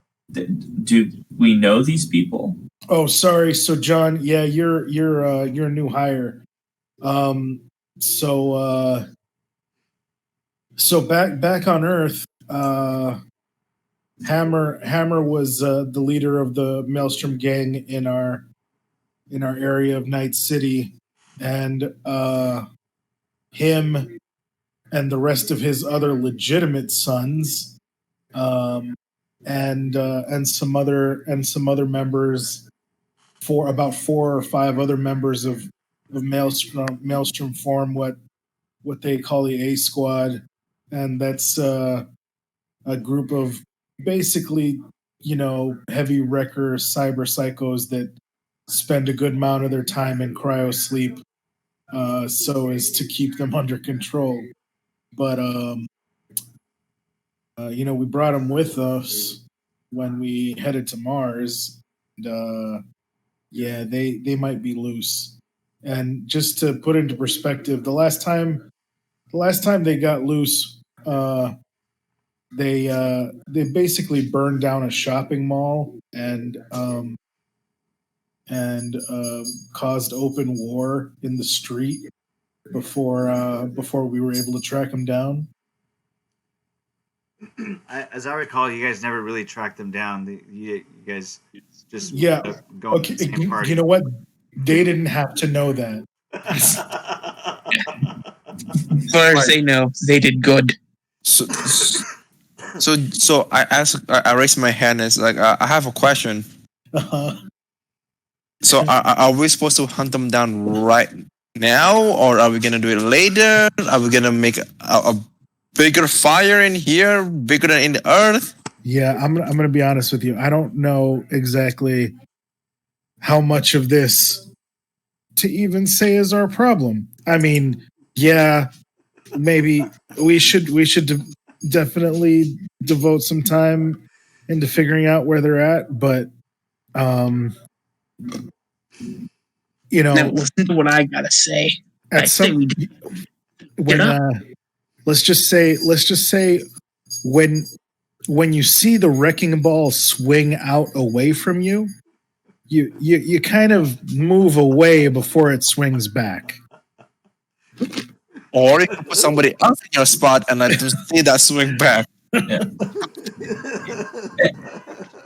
So I think that's fair, but do they know who we are? oh yeah, Like, if someone else finds them, sees them trying to burn down a whole bunch of shit, are they going to also know? Are they going to point to the authorities that we're here? well, so the only problem might be that we signed up from the same location and probably using similar addresses. But I mean, we were just implicated in a huge crime that they weren't implicated in, so hopefully not.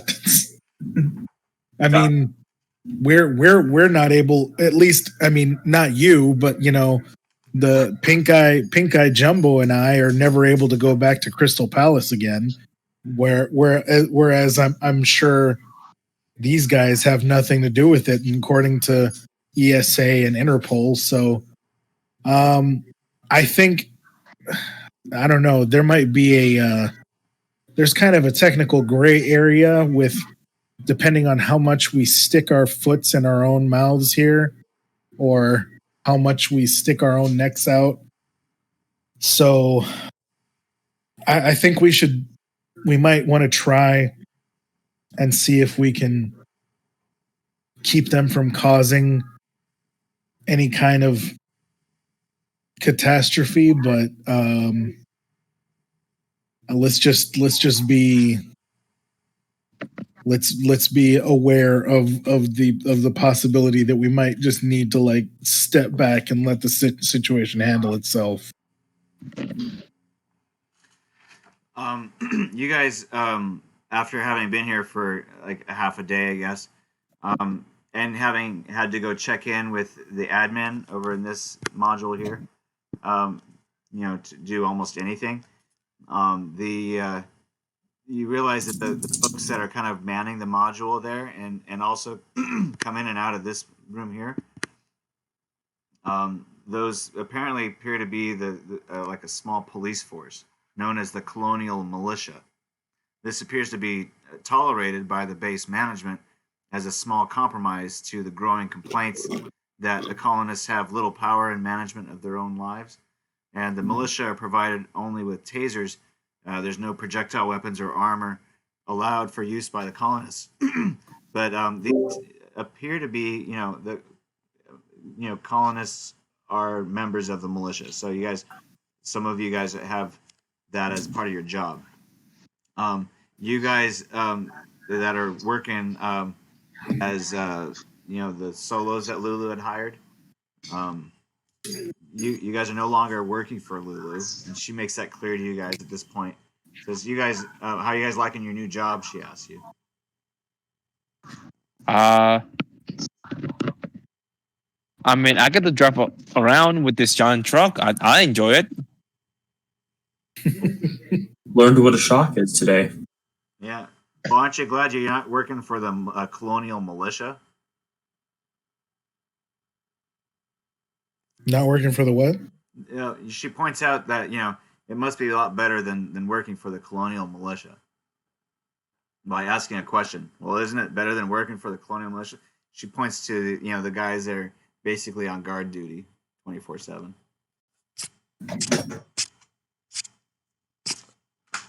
But maybe you do want to be on colonial guard duty. Who knows? Maybe what does she know? Do they get better food? Do they get better food? Probably not likely. What did you guys have last night? I don't really know. I know that it didn't kill me. I mean, they had some, they had some pretty nice little luxury items out. They had some alcohol and some chocolate and some food. Yes, alcohol was good. Well, I spent the last night looking for the A-team. They're nowhere to be found. Yes. I'm not sure. That cut out for me. You spent the last night looking for what? The A-team? Oh, the A-team. Yeah, they're nowhere to be found. Yeah. So what do we call ourselves again? The B team now? Lulu laughs. She's like, "You guys aren't any team anymore." You cut off again, man. Lulu laughs and says, "You guys aren't any team anymore." It cut off in the same exact spot. That's weird. The universe does not want us to know. You're not part of any team. She tells you. Oh, in any team. Yeah, no, that's just what we call the A squad. The A squad is A squad, and then What we there's call everybody ourselves. else. I vote that we call ourselves the Orphan Hunters. I think I would love that. Well, we'll wait for maybe when Pink Eye gets out of cryo sleep to figure that one out. I don't know. Yeah, you actually have him in the infirmary, one of those side rooms. Oh, right, okay. On cryo sleep. I go over there and I poke at him regularly.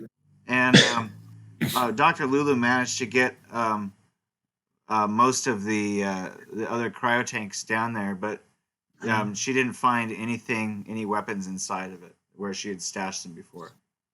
Awesome. Yeah. So just to clarify, the A squad is walking around with, projectile weapons, tasers, smoke grenades, IR goggles, which they probably none of them need. Some pretty fancy body armor, a stealth suit probably. I mean, besides the other quote unquote projectile weapons, there may have been a 9mm gun, Militech arms shoved in there somewhere. Probably a few knives as well too, huh? Right. How about we join them because they seem to have the better weapon also. Well, I mean, the idea is that we're on they're not on our side, but we are on their side. So to get this straight, because I'm a very, very smart person, I just learned about 2 days ago. If we see them, we are good, but if they see us, we run away. I mean, if we see them, we just get, we get the opportunity to be like, hey, what, what's the plan? What's going on? Ha ha, blah, blah. But if they see us by the time, if we see them by the time they're like mid rampage, may just want to like step to the side and let whatever happens gonna happen. It depends on what they're doing at the time. Yeah, I mean, I will say, granted, the last time that they went off the handle, they may have been flying on some experimental drugs that Lulu may have put together, but so we might be okay. I don't know. Listen, those drugs were keeping them from really flying off the handle, basically. They're depressants. That's right. Why they were flying off the handles. We couldn't get those drugs, remember? Somebody gave us some bunk drugs anyway. Long story. Right. So gotcha. I don't think I ever caught that. Well, I didn't make a big deal of it because I think you just opened up the book on that one right there. I think you just like took a peek from behind the curtain real quick. Lulu just says like, well, you know what? They didn't actually have to know that either, but whatever. I guess we're letting out secrets. Yeah. So where I can find that drug? Oh, I don't. It here. We're gonna have to get the ingredients shipped in somehow. Yeah. So maybe later again when Lulu and I are performing again, he puts up all three of his working hands in quotation marks inventory, unsupervised inventory that we might find some components, but we're probably going to have to see if we can get some of the rest of them shipped in. But yeah, we may want to see what we can find in case we're able to run into Hammer and the rest of the gang. Right. You probably want to fix your other arm, by the way. John, how you doing? John 1. Has anybody explained this, by the way? Era looks over to Lulu. I thought there was only one of these guys. What? I think they're twins. We don't remember each other. You don't remember me. I remember you. Okay. Mom's brothers, she shrugs. All right. Well, anyway, yeah. Hey, so, I mean, we looked around the clinic there. I'm not sure what we have in the way of what was it? Left arms? Is that what you need there? Oh, you got a right arm. All right, yeah. Man, if only it was a left arm. So,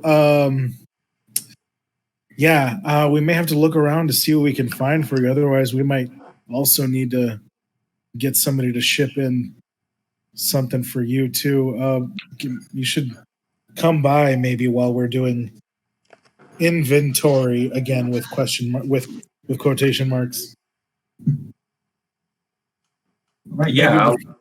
Maybe before you start your next shift. Yeah. Definitely. You have about 15 minutes before you got to show up. Of course we do. Yeah, and it probably takes about 5 minutes to walk from the infirmary down there. So you probably Probably takes 5 minutes to what?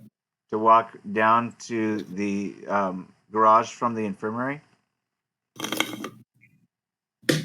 All right. I can totally pop a new arm on you in 10 minutes. Well, I head into the infirmary. Actually, sorry, a little confused on location. Is everyone in the cafeteria right now? Yes. Yeah. Oh, Yeah, so This is the well, I mean, It's like in we the should infirmary. be here. Yeah. okay. In order to And get there, then- you have to be buzzed in by security over here, though. Okay, so you have to go up in here. But anyway, yeah. So we can go up into the infirmary and I guess see what we have. I'm gonna tell John 2 to let any of his coworkers or his what I don't know the overseer on that section that know that he's getting some medical care. Sure, no problem, man. All right. So let's see. Do I have anything in the way of right arms in the infirmary? I guess you can do a streetwise check, but it's going to be very difficult. 25. I can do a what? A streetwise check, very difficult. A streetwise check. Oh God! If it's going to be very difficult, I'm not going to get anything at all. I've got 0 in streetwise. You probably have a 10% chance of nailing this. You got 10% is not 0%. Roll it. Oh, Is that good or bad?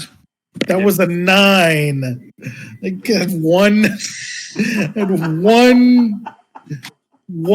God, okay, whatever. Fucking, you got any? You could use luck. You got any streetwise kit? It doesn't work like that. I'm pretty sure it doesn't matter if I got a 15. I needed to crit. You needed to crit. It was so close. What about you, John? You got any streetwise? I've got 4. Of course you do. See, he can look for his own damn arm. He doesn't find one either. Fucking shit. The thing is, he's very streetwise, but he's not really looking for with his eye right now. He just flipping through the thing. He's on the wrong streets. He's on the wrong streets right now. Yeah. All right. Well, okay. And is this thing like completely foobar, or can I? It is. Can I repair it? No, it is completely foobar. Completely irreparable. All right. Yeah, you like fried the software or something. I don't know. You like bricked it, basically. Well, in that case, can we at least remove it? Having a metal arm kind of dangling from you at all times. Be a little bit better off without one at all. If you want, you could disarm it. Yeah. I mean, you could de-arm him. Wait. To get this straight, this doctor has de-armed 2 patients. and Dr. Harris special. and has successfully rearmed 1 patient. Oh, So wait, he has you know what? Dr. Era, it has 50% chance. Then. you realize that I think Pink Eye has an arm that you could use. Oh God, he would be so fucking mad.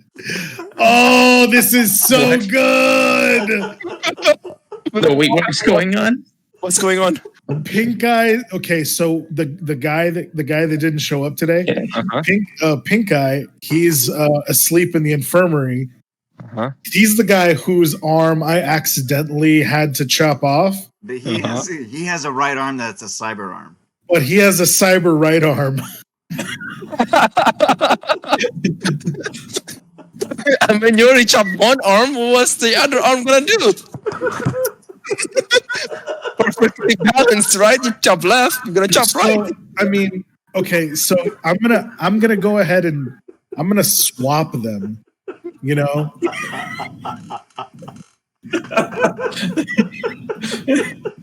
You'll be happy about that. Yeah, it'll be great. This is Snow's fault, by the way. And whatever happens, this is Snow's fault. He's not using it. It's fine.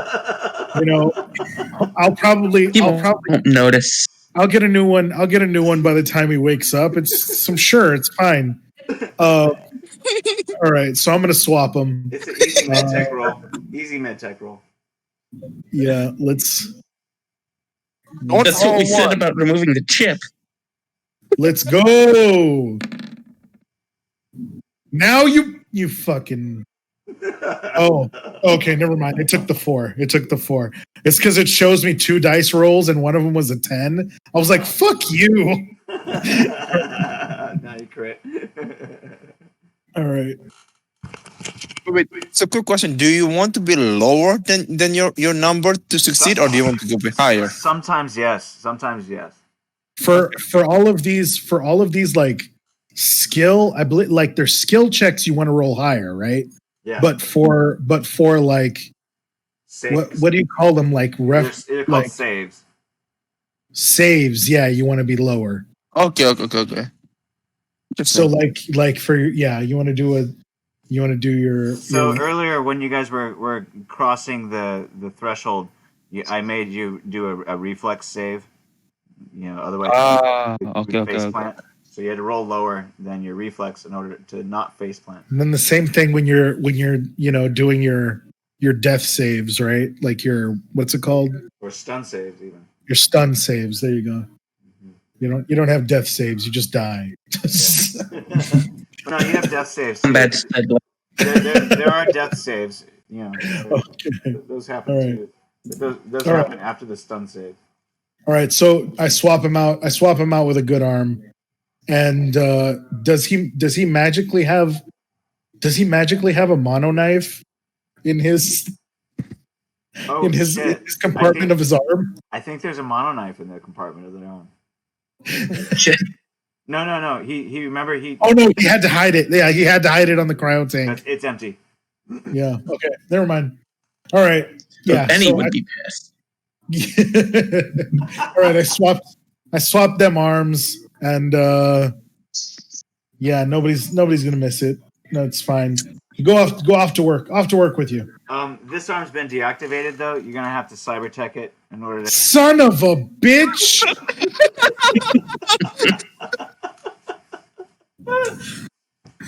All right, you ready for This this? game is beautiful. Whatever you do. No, don't say anything. It's too late. I rolled. You did it. It comes on. All right.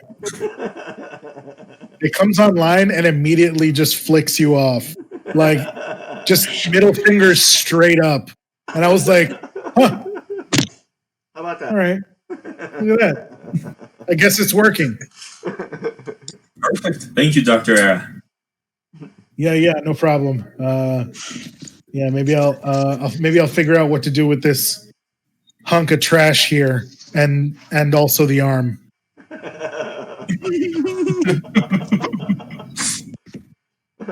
All right. All right. We can end the session there if you guys have if you guys want. All right, that's probably a good place. Yeah, I guess. that's pretty good. Yeah, I gotta. You get to play a little. I'll finish off with this little part though. Life on the colony is pretty dull except for that part. The accommodation is much smaller and less comfortable than suggested by the many advertising campaigns held by ESA and the European continent, and the variety of food from the vats and small number of bioengineered stock is limited and usually rather bland. The gangers use vast quantities of spices to enliven their food, usually making it inevitable to most European palates, but you guys managed to get along because you guys aren't European. Within a few days, many of the newer colonists are grumbling about the conditions and threatening to complain. You hear that before you start grumbling because you guys are used to like living in the combat zone, and this is a step up. Shit, yeah. Anyway, the characters, you guys wander around, wherever you guys want, pretty much in those areas that you've already been in. You guys aren't really typically allowed into the other workstation areas though. And you guys haven't driven more than maybe 20 kilometers out, and it's just endless desert as far as you can see. You guys have done a few lava tube explorations where you've taken out a scanner and learned how to take a scan of the entrance, but you haven't gone more than a few feet into any of these areas, and so you've just been kind of mapping out the area of that. Remember that map I showed you guys earlier? This one here. Right. Show you again. Yeah, the Mars map. So you guys are just exploring this entire area. and plotting where you see lava tubes, because eventually you want to live in a place like this. Well, let me show you. And so you're trying to find what's the most ideal place to set up a camp inside of the lava tube. Oh yeah. That sounds good. Wait, so when you say we're trying to live in a place like this, is that because the colony itself is proliferating into Yes. the lava tubes? Okay. Yes. Isodus satellite spots will be like this one here on the Roll20 map. Okay. So you got Cool. to check that out. Eventually, you guys are going to be setting up these kind of colony satellites and probably living in exploring one of these lava tubes a little bit more in detail. But you haven't gotten to that point yet. So, if you try to sneak or force your way into other areas, you find that it's pretty well secured and the access is not very easy. You haven't been able to get in there, in other words. It's also guarded by these militia types, but they seem to be given more privileges the more security that they provide. So now some of these are carrying smart chipped flechette rifles. But these seem to be employed by the ESA. Okay. As days roll into weeks and little happens, you will rapidly become bored. It's unlikely that any of you are really cut out for colonial life, to be sure. But you don't hear any news about the missing A-team, and neither, of course, do any of the other colonists. However, most of the other colonists don't have anything to return to, and neither do any of the other maelstromers that came out here. So, everyone's trying to make the best of their circumstances. But being on the ESA colony, you don't hear much of what goes on in the NASA colony. So if they did, escape over there, that's their problem. You don't really have a lot of connection over there. So we'll start next session after you guys have been on the colony for about 5 weeks. Or you cut off again. Oh, we'll start the next session again with you guys have been living on the colony for about 5 weeks. Okay. Going through, infirmary deals with sickness, or you guys just get put on some kind of busy work, where maybe you guys are idle trying to figure out a way to order supplies. But, even if you did order supplies, the only shipment that's going to be coming is going to come in 3 months. So you got another 2 months to wait. All right. Well, before we end the work day, is it possible for me to see if I find the components that I would need for my level 3 speed heal? Yeah, you can see if you can find enough material to make another dose of that. You'll have to make a streetwise check of 15 or higher. Oof. Okay. What was my last one? 14. You can use luck if you want. Yeah. We'll see what I roll. I'll use 2 luck. Okay. That's fine. All right. So you managed to find enough ingredients to make another dose, but you still have to make 18 on your med or pharmaceuticals roll. Okay, and then well, let me roll this first before we start doing anything else. Oh, then, also, you have to account for these supplies, so you'll probably have to, deduct it from your pay in order to use them. That's the same thing as buying them. Okay. Yeah. Boom.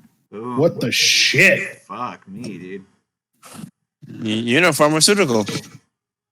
I think you get 10 IP in pharmaceuticals. Yeah, buddy. What's an IP? Actually, give yourself 12 IP for pharmaceuticals. Nice. It's like experience points. Okay. You use them on that particular skill, So like I critted on this. So normally that means you would get like 10 extra IP on something you critted, and sometimes that even means that like if you had 0 in the skill, that means you now have 1 in the skill, which is pretty cool. You actually critted twice, but I'm not going to give you 20. Yeah, I caught. That's why you gave me the extra 2. That's cool though. If you critted 3 times, I'd give you 14. I mean, it is a double point skill, so it's not like it would matter if you gave me the 2. You know, kind of be, you know, maybe. No, I'm just kidding. All right, fine. Anyway, yeah. So and then, so now I've got a. All right, make it 20. Dose. Yes. So now, so now I've got a dose of that speed heal, but I also want to see if I can't put in an order for a set of arms, a set of cyber arms. All right. Oh damn! Did I just give that fool a free hydraulic ram? I think you did. and the hydraulic ram. maybe a. Oh, you know what? Actually, oh, that fool needs a meat arm, doesn't he? I think he might need a meat arm. Yeah. Yeah. Okay. So a cybernetic right arm and a meat left arm, I think that you could probably grow one in one of these vats you have here.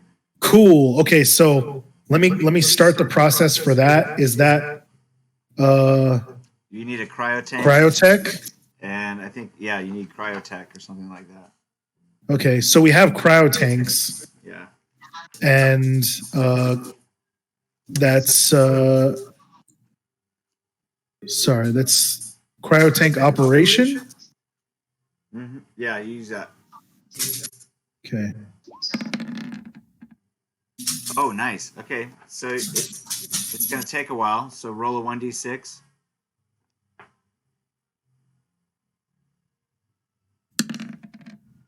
Five weeks. So okay. By the time we start our session, you'll have his arm ready. Okay, and then let me see, and then if I can put in a work gear order for a cybernetic right arm and a hydraulic ram, that'd be cool. Okay, but those won't probably be coming until the next shipment, which will be another 8 weeks. Okay. Yeah, might as well do it now. So he'll have, he's gonna have a meat arm. He'll have a meat arm, and that's it. I mean, okay, just for like role playing sake, you have 2 extra arms. You could conceivably give one of them up for him. Yeah, we're not doing that. Yeah, so I'm sure Pink Eye will say the same thing, to which I will raise 4 middle fingers to him. But what I was gonna say is, can we do it so that can I just like roll now so that when the arm comes, like it'll be installed on him before he wakes up? Oh, do the medtech roll? Yeah. That way this fool just wakes up, instead of having one cyber arm and no left arm. He wakes up with 1 meat arm and no right arm. And no cyber arm. Yeah. Go for it. And nobody explain it to him. Nope. I'll have to explain it to him. Yeah, I know. That's what'll make it great.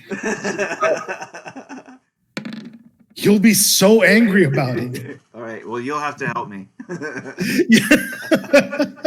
I'll say, Dr. Era did some operating on you, and now you have this.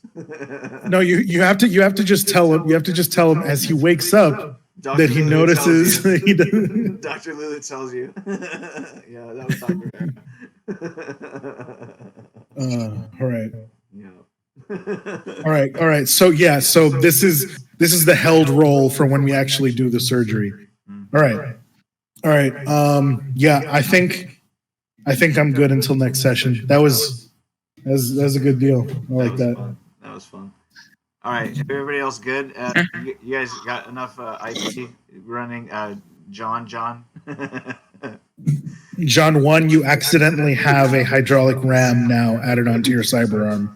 I think we actually both already had a. Oh yeah, they did. I thought we both have hydraulic arm. Yeah, no, that's right. That's right. So you know what? It's a fair trade. It's a fair trade. You know what? Is it possible that the hydraulic ram wasn't destroyed? It is.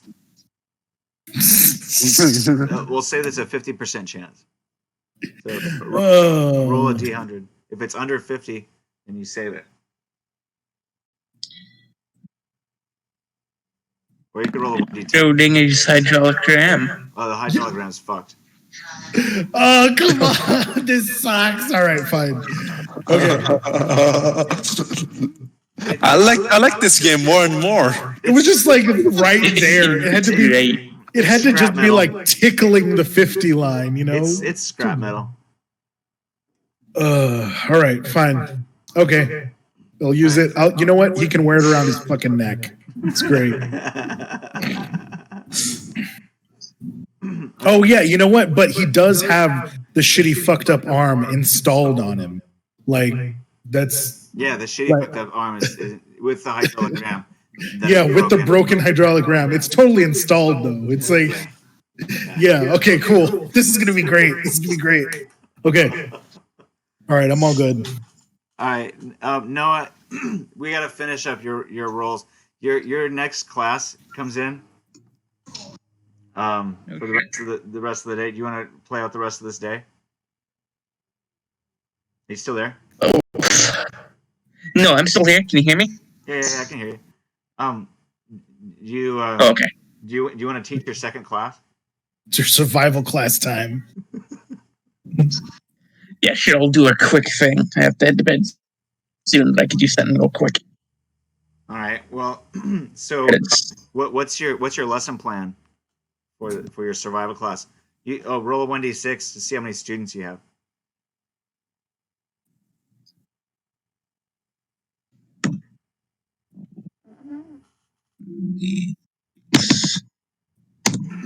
All right, you have 2. You have 3 students. So this time it's the 2 boys and their sister too. You got cool enough for their sister now. Yeah. Well, Anna has to learn how to survive too. But she's not taking Aikido. She's got other things to do. These kids are going to die because of me. I don't like this. This got too real. Too No, quick. you gotta give him your special lesson plan on what is it? AV travel? Or what was it that he just fucking aced the fuck out of last? Oh yeah, our last mission? Spacewalk. Yeah, spacewalking, where you just shit, I can actually tell him. where you floated like a fucking feather. All right, you gotta roll your credibility roll though, otherwise to see if they believe you or not. Yeah. What was that? What was my that? credibility roll. That's what you should have said last night. You should have done that whole like, I'm a leaf on the wind. That. I'm a leaf, just floating in the wind. Shit, come on. 1 second, it's scrolling. It's taking forever.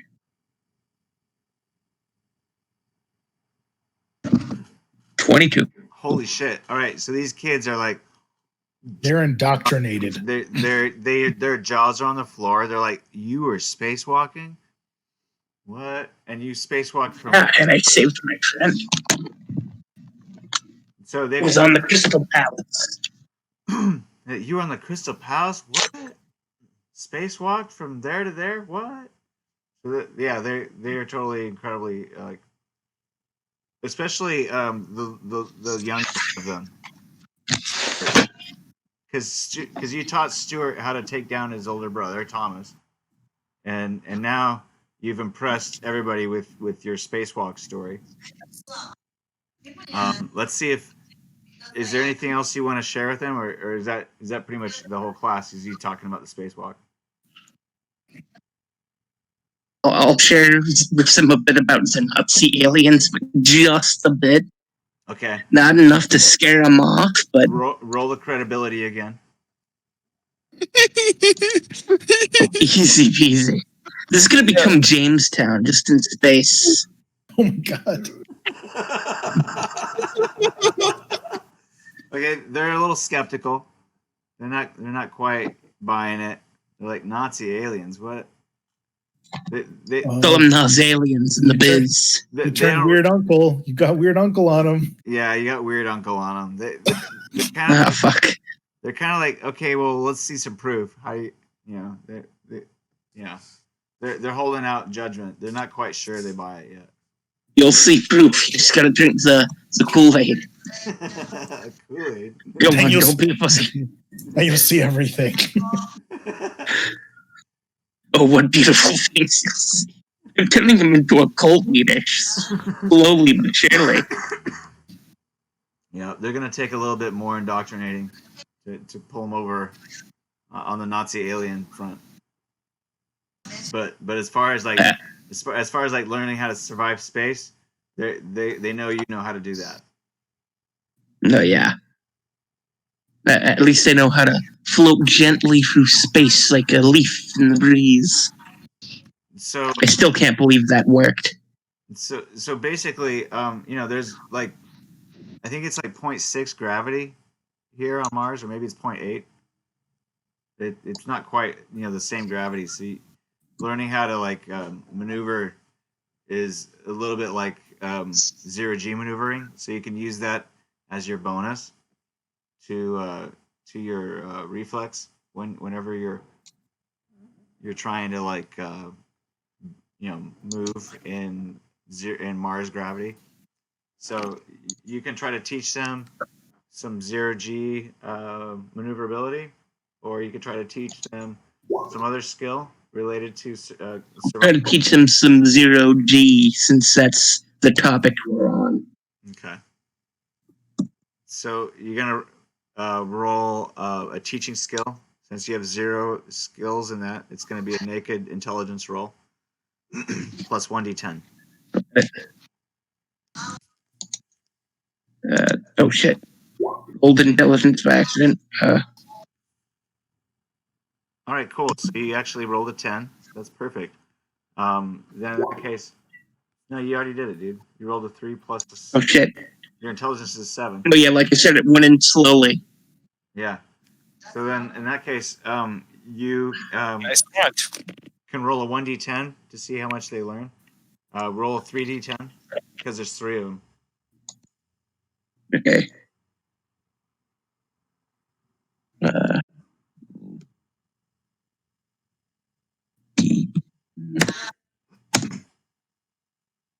16 hold. So you get to roll a 1d10 to see how much IP you earn in teaching.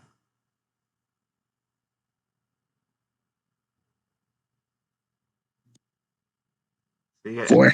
you get to add that to your 2 you got before. Oh, got it. So you got 6 IP in teaching. When you get 4 more, then you'll level up and you'll be a teaching level 1. And I'll be able to teach them all about Zinad. So none of them actually learn much about survival in space, but they got to jump around in the playground, and they got to hear about you, your space. They got to pretend that they were spacewalking, basically. So You got to listen to Uncle Jumbo's weird stories. And about Nazi aliens. at the end of the day, I think that's better. Yeah, pretty much that's how it went down. So yeah, if they'll hear back, the parents will be like, yeah, Nazi aliens. I was about to say don't tell your parents, but that would have sounded really weird, and I don't want to take Jumbo to that place. He's a lot of things, but he's not that. Got it. All right, good. Oh, I think I fucked up. All right, well, that's great. Anything else you want to do to It's great. wrap up your day? The kids are saying goodbye, and yeah, so they're out. So now you're in that room all by yourself, and basically it's your job to lock up. You bring the keys back to the administrative offices up at the front. I just gotta lock up and whatnot, or Yeah. got it. I'll close the place down. Is there anything I might need in there? Something I can, steal? You can look around. There's you can use awareness notice, or you can use your streetwise. And so it's gonna be great. Oh shit! Right. So you don't really see anything worthwhile stealing. There's towels. There's martial arts gear. But I mean, it's just like protective gear. Like there's like some gloves. There's some face masks. There's some gis. The jackets that they wear with the belt. You know. So they got all those. There's some rollers. You can roll out your muscles, and there's a few other tools. There's mats. There's a ton of mats. I take all of the mats. Where do I you, have no reason. I just take all of them. where do you take them? What the fuck? I don't know. I'm kidding. I'm running on like zero sleep. Seeing that there's nothing there, he just locks up and reports to whoever he has to report to. Sure. Okay, so up at the the security office, that's where you reported for your to teach your class, and they gave you the keys, so that's where you return them.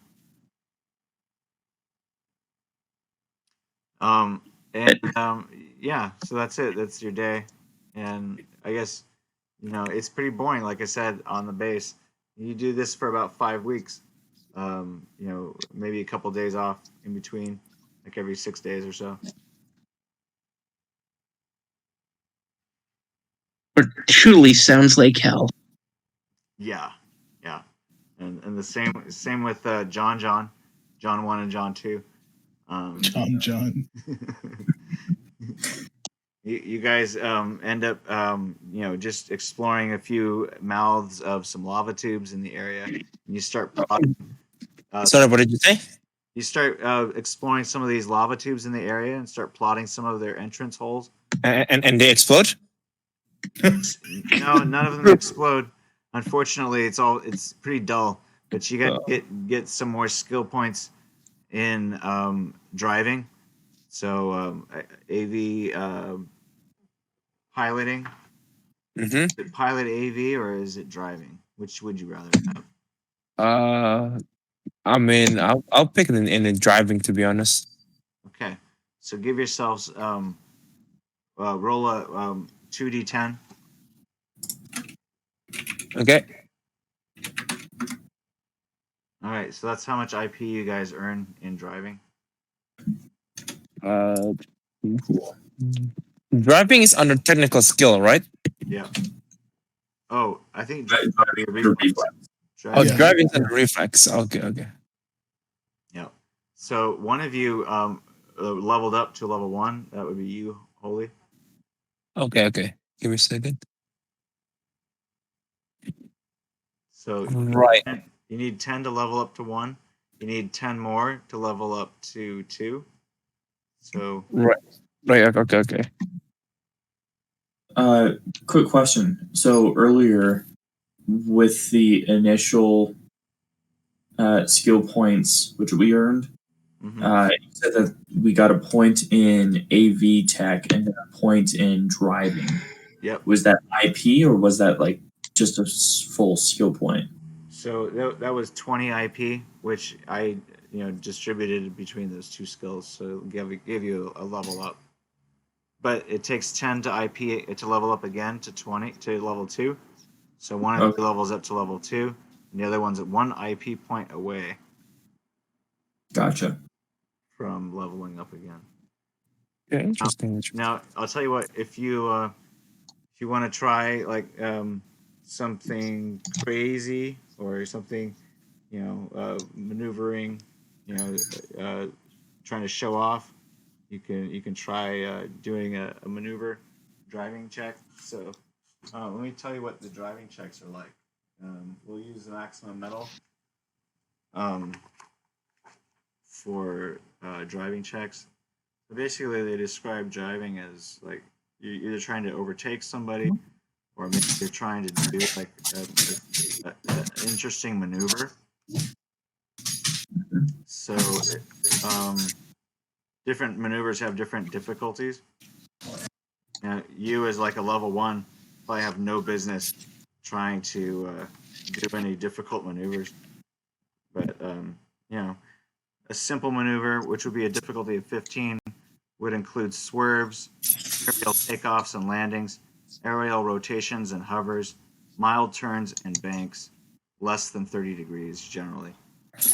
Depending on your speed, though, always, okay? So, difficult maneuvers include tight turns, emergency stops for ground vehicles.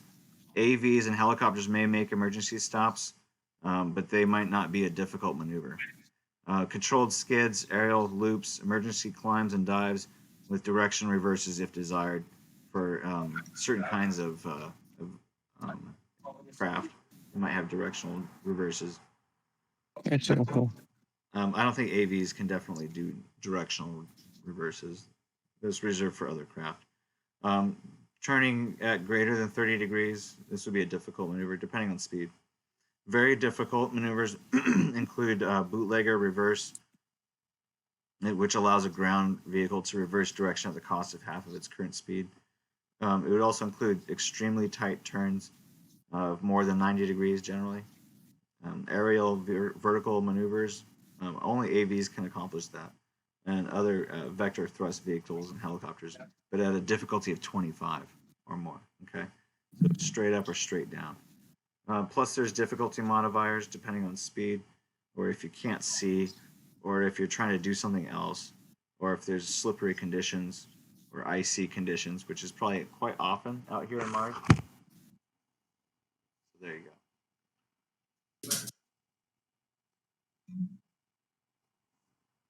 All right. So I kind of do want to try one of those difficult driving maneuver things, but with that being said, before I commit to that, I do want to clarify how exactly the rolls are calculated. So it's 1d10 plus the points in the driving skill plus my reflex points. Yep.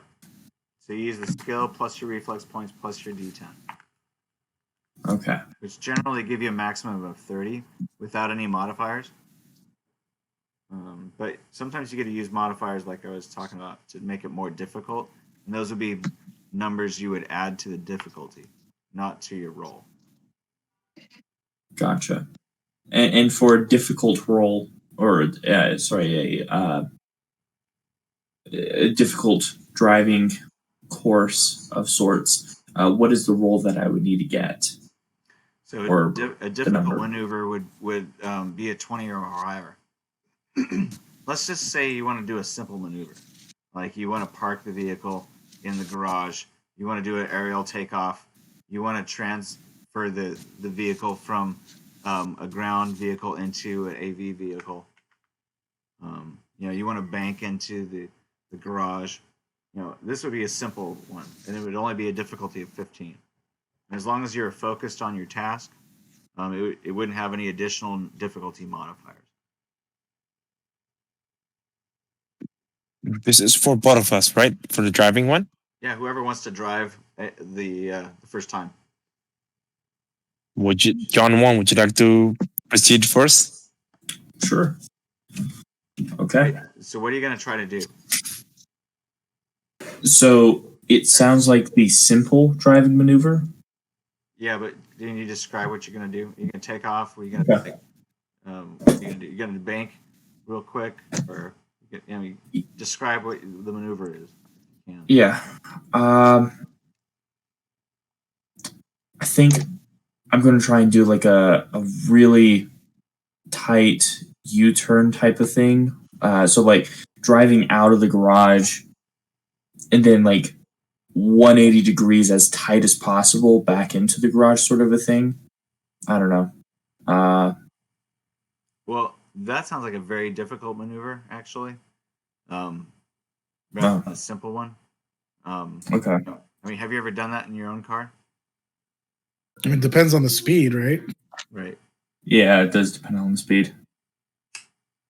Shoot. I mean, I don't think he's talking about running a full slalom out of the garage. I think you're John. Are you just talking about like actually just exiting and then like turning around and coming back in? Just to do like basically. Oh, okay. Like, I was thinking like you were trying to like whip the car around in a bootleg or something. Oh, they calls it a bootleg here. That's right. No. Okay. No. Yeah, you're talking about like low speed maneuver, just going outside and coming back in, right? Right. Well, And like effectively turning the car around in the garage. Yeah, something like that wouldn't even require a skill roll. Oh. What Is I'm talking the- about is like something that would be like a mild turn at speed. Real quick, is the purpose of this exercise because if they do like difficult maneuvers and succeed, they gain like IP points? Well, I would say that there's a potential to gain IP, but there's also potential to fucking wreck the vehicle. Yeah. Okay. I was wondering with what the What I want to do is demonstrate the mechanics though as well. Yeah. So just to explain it, since there seems to be a lot of questions. I was just wondering what the value of the risk was for them at this juncture. Is all. Let there be no illusions here. If you guys are doing this skill check, this is because you guys are showing off. You're showboating. Okay. Gotcha. Yeah. And if you do it well, you'll get a IP for it. Lots of it. I'll give you lots of it. But the fact is that it's a risk. So consider that in most maneuvering, combatants are not interested in doing showcase maneuvers or trying to impress people. No, they're interested in one or two of three things: trying to get into position to fire, trying to catch up with someone, or trying to escape from someone. In order to reflect this, mobility and vehicle combat is handled very simply based on the systems in Friday Night Firefight. For most maneuvers, I won't require you to make a roll. It's only going to be when you want to do one of those three things. You want to try to get into position to fire, you're trying to catch up with someone, or you're trying to escape from someone. If you're trying to showboat, then that's another roll. So, they have corresponding difficulties. So you can do a simple showboat maneuver if you can describe what you're going to do. And as long as it sounds like it's in that simple category. Basically just skidding to a halt would be a simple maneuver. So a simple showboat maneuver might be something that you might attempt in your real car, whereas like a difficult showboating maneuver might be like doing donuts. Yeah. Gotcha. Like something you wouldn't want your mom catching you doing in your car. No, I'm just kidding. Right. Gotcha. Okay. So in that case, I don't know what I sort of think of based on those descriptions is almost like a race type thing between John and John. It is okay, but you guys have one vehicle between the two of you. Oh shoot! Yeah. Okay. You can do time trial. Try and beat each other's time. You could try and beat each other's time. All right, from one spot to another. You guys do a simple time trial. So you guys are both trying to beat a difficulty of 15. If you guys don't beat a difficulty of 15, then you get a saving throw to try to recover the vehicle. And if you miss that, then you crash. Okay. Nice. And what? The higher roll wins the time trial? Basically. Can I try to drive that vehicle backward for the time trial? Oh. Well, if you do, it'll be a difficulty modifier to the original roll, and you have a greater risk of And I have what? You have a greater risk of crashing. What would John 2 do? Yeah, he will take Maelstrom crowd. Yeah, John 2 is not very noticed for his intelligence. Let's do it driving backward for this shit, man. Oh my god, it's great. All right, so the terrain of the time trial is gives you a +1 difficulty modifier. You guys have run this track before. It's free of large boulders, but it's a little slippery in some parts. So give yourselves a plus. You have to get a 16. You got to beat a 16, guys. Okay. You want to go higher than 16 or lower than 16? I'll say if Skill you tie checks. if you tie with 16, then you're good. But it's higher, 16 or higher. 16 or higher? Okay. It's a skill check. So how about mine? Okay, did you roll? Wait, No, because I'm driving backward. wait, no, don't go backward. Don't. I would imagine that would at least like multiply your difficulty by 2. Okay. I'll do normally. Just try the time trial first. before you pull a Paul Walker on everybody, try the time trial. Shit. Was that too soon? Is it? No. Is that too harsh? Sorry. But if I I'm did gonna keep fucked up jokes tonight, so I can't speak. So for modifier, do I put 1 on it? For modifier, do I put 1 on it? No, you just have to roll your 1d10 plus your attribute, which is you guys have the same attribute. It's the same reflex. Okay, so I just roll it. Okay. Yeah, so just roll. Yeah. Oof. Ooh. Yes. Yeah. No. The +1 just means that you had to beat a 16 instead of a 15. Okay. I don't think you know I beat him at all, man. I think you guys might be stuck like trying to repair the vehicle. Hold on a sec.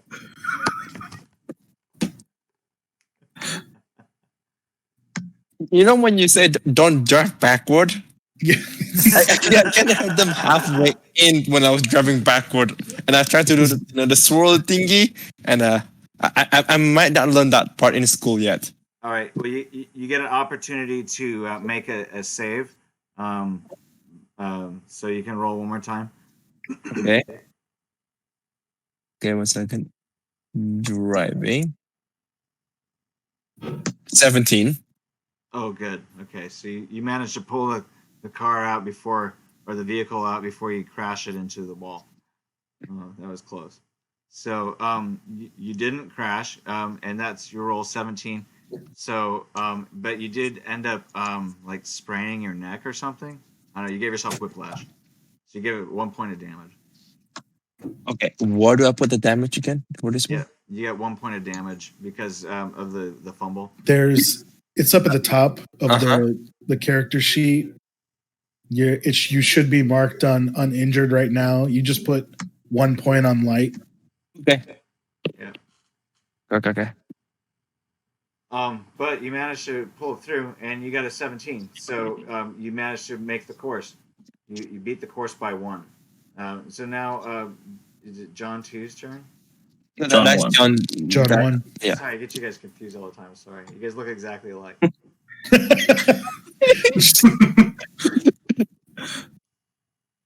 All right. Oof. Oh shit! You do not make it. So try to roll again. Otherwise, you could crash. You slide out of control. Oh, good. And you beat the time. Nice. Yep.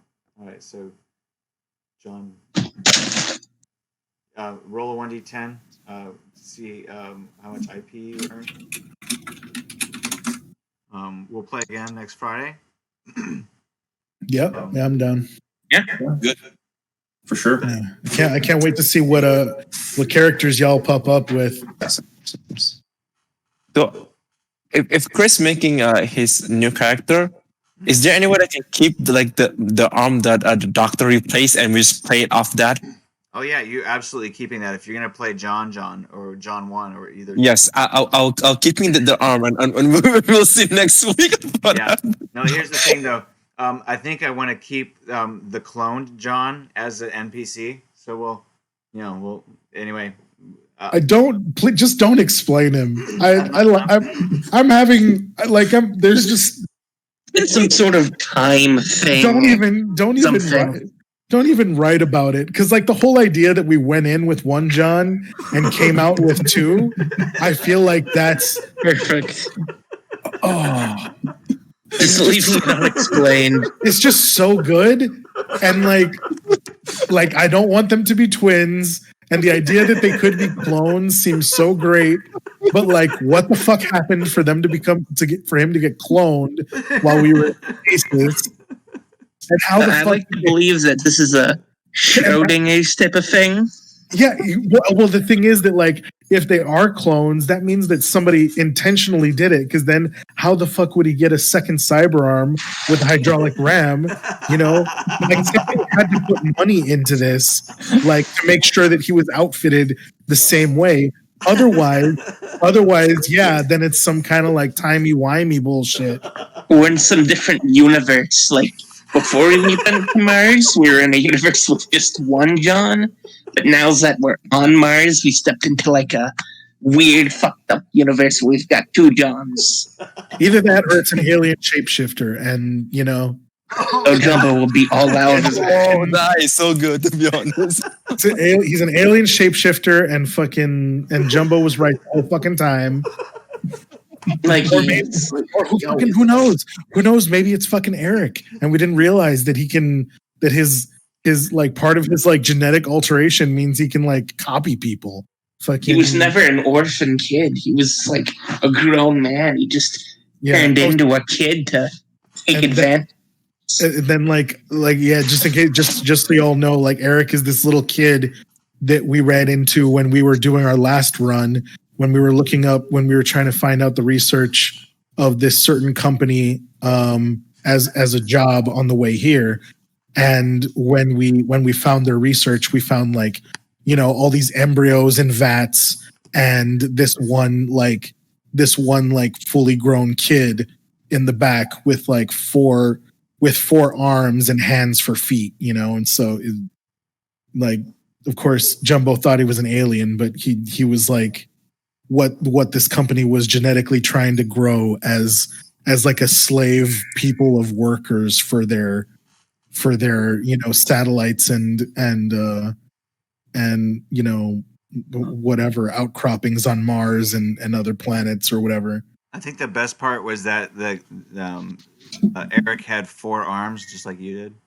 Yeah. So like I met the kid and Eric has 4 arms and I had 4 arms, and it was like, you know, supposed to be this whole little cute moment. So of course we had to save his ass. Whatever. It was a sweet kind of comedy moment that you would see in like one of those 90s comedies. Like, oh, look, there's the same. Isn't that cute? But, you know. Which is funny because up until the moment that it was completely clear that this kid was a human gene experiment, I was totally picturing him looking like Mac and me with 4 arms. Interesting. Just like straight up E.T. gone wrong. Like I thought this kid was an alien, and then I was like, oh no, I get it. Okay, lab experiment. All right, got it. I wonder what happened to him. Yeah. He's probably a communist now. He is in Russia.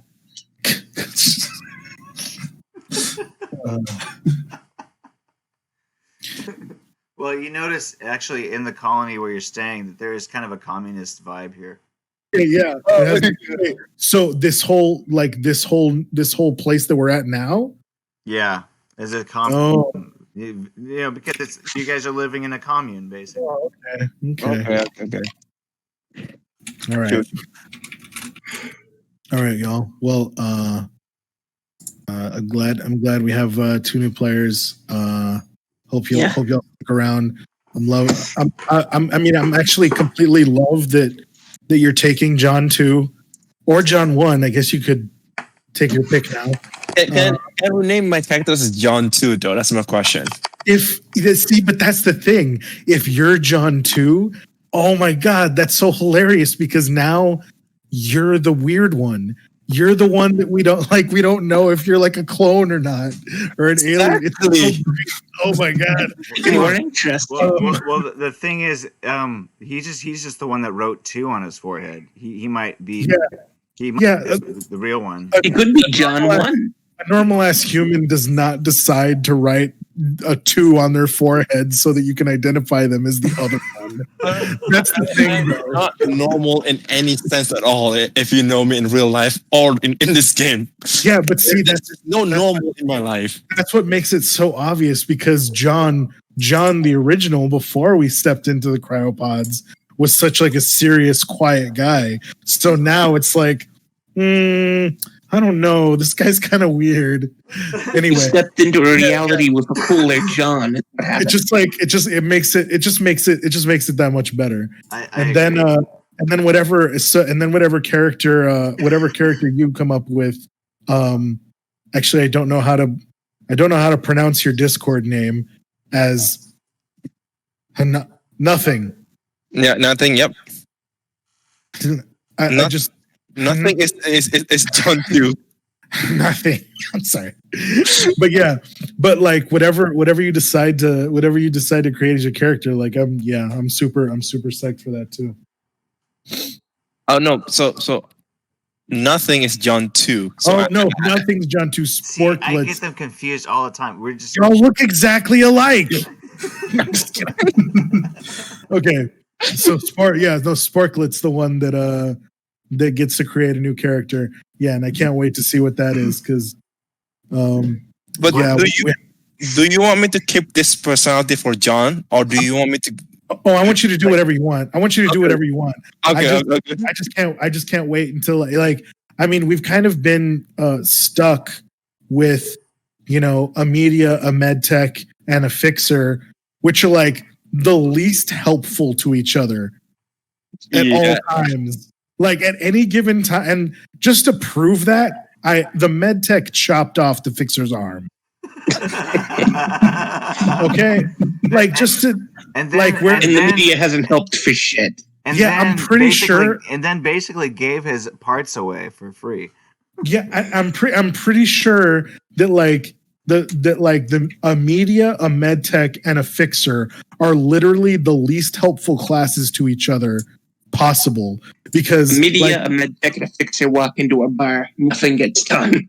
they're literally like the classes that at least have like 1 degree of separation between them. Like if it was like a fixer and a solo and like a net runner or a med tech, a media, and a solo, or a med tech and a net runner and a fucking anything else, it would kind of like make sense. But like we're exactly the like whatever trimetric opposites possible in the fucking class system of this game that we're like of zero use to each other. It's so hilarious. But and then whoever gets like lumped into it is just all like, oh, this fucking sucks. I'm out of here. I kind of wanted to make a techie after, I was done with Jumbo, but I don't think I'll be done with him anytime soon. So Yeah. I mean, same here. Like if like I don't really want Era to die, but like I could totally imagine same thing. Like I wanted to do a shotgunning netrunner or like a long range sniper netrunner. Like, but still it's I don't know, man. It's this shitty character has just somehow captivated you play me. him better than the dudes at missions, though. I can tell you that. Oh, okay. Dude left like same day. Yeah. Well, I mean, I heard what happened. So, I mean, I guess I don't exactly blame him, but at the same time, like, had that happened to me, I would have been like, "What the fuck you expect? You're a med tech. Like, why were you trying to hold somebody what up?" did happen? I mean, from what I understand, Snow, you can help me out. But from what I understand, he tried to like jump the price on some on some gear, on some fucking black lace, Oh, and held somebody up at gunpoint when he's not a fucking solo, had no ranks in handgun, or I guess he had ranks in handgun, but he had no like fighting skill. The fool has a body of 5. Like, what? you thought Like he was going to John Wick his Before I right got the self. character, this fool didn't even have body armor. Like, what the fuck did he think he was doing? Like, that's what I think is hilarious is people start this game and like no matter what they pick, they think they're gonna just like just gun down everybody. They think they're gonna just John Wick the world. And it's like, especially but it's deadly on both sides. Yeah, exactly. Like it's what's hilarious, and it's even more hilarious when like, people do pick a solo class, but then they're just like, they just spend the whole time posturing. Like it was just like, I walk into the bar and I make sure everybody knows that I have a big ass gun on me or some shit like that. Like I can't remember what it was that somebody said, and I was like, okay, cool. And then, I don't think you want to do that. That just, like how many other solos do you think there are in this bar with like big ass guns? Like, try not to stick out in the crowd, though. I think that would be kind of like the rule of thumb. Like, blend in, look like a Joe Schmo. If somebody fucks with you, then prove to them that It's just no. Then be lucky enough to be the one that stands on top. Like, yeah, exactly.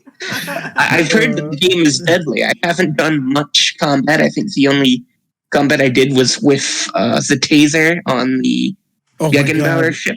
Oh my god, that was so horrible. I'm never using a taser again. Like we should have gone. Oh yeah, fuck. We should have been flechettes out from the get. And dude, you're damn hydraulic armed. Fuck. But that's the thing is like I didn't have a hydraulic ram. I like and when I did get a hold of somebody like and crack their sternum open, like I'm scared the shit out of myself. And when I could have just used my new ass fucking little flechette, my drug flechette on people, and then I could have just used the flechette gun, and just like Jack said, I could have just shot people in the head with a flechette gun. But no, of course, I just like, I stun them again with my stun gun. It's just, it's horrible. Dude, yeah, I like the one thing that y'all are not missing at all is zero G combat. Like 0G combat is the worst. You could blame me for all this space. No, I fucking sucked hard. Like there's this one moment that I just like to think of RP status that like where I was trying to take out this big burly German security agent and like he was already passed out and I tried to snap his neck and we just both spun in opposite directions for about 20 seconds. Like 0G combat sucks. So yeah, be glad you're on Mars. No problem.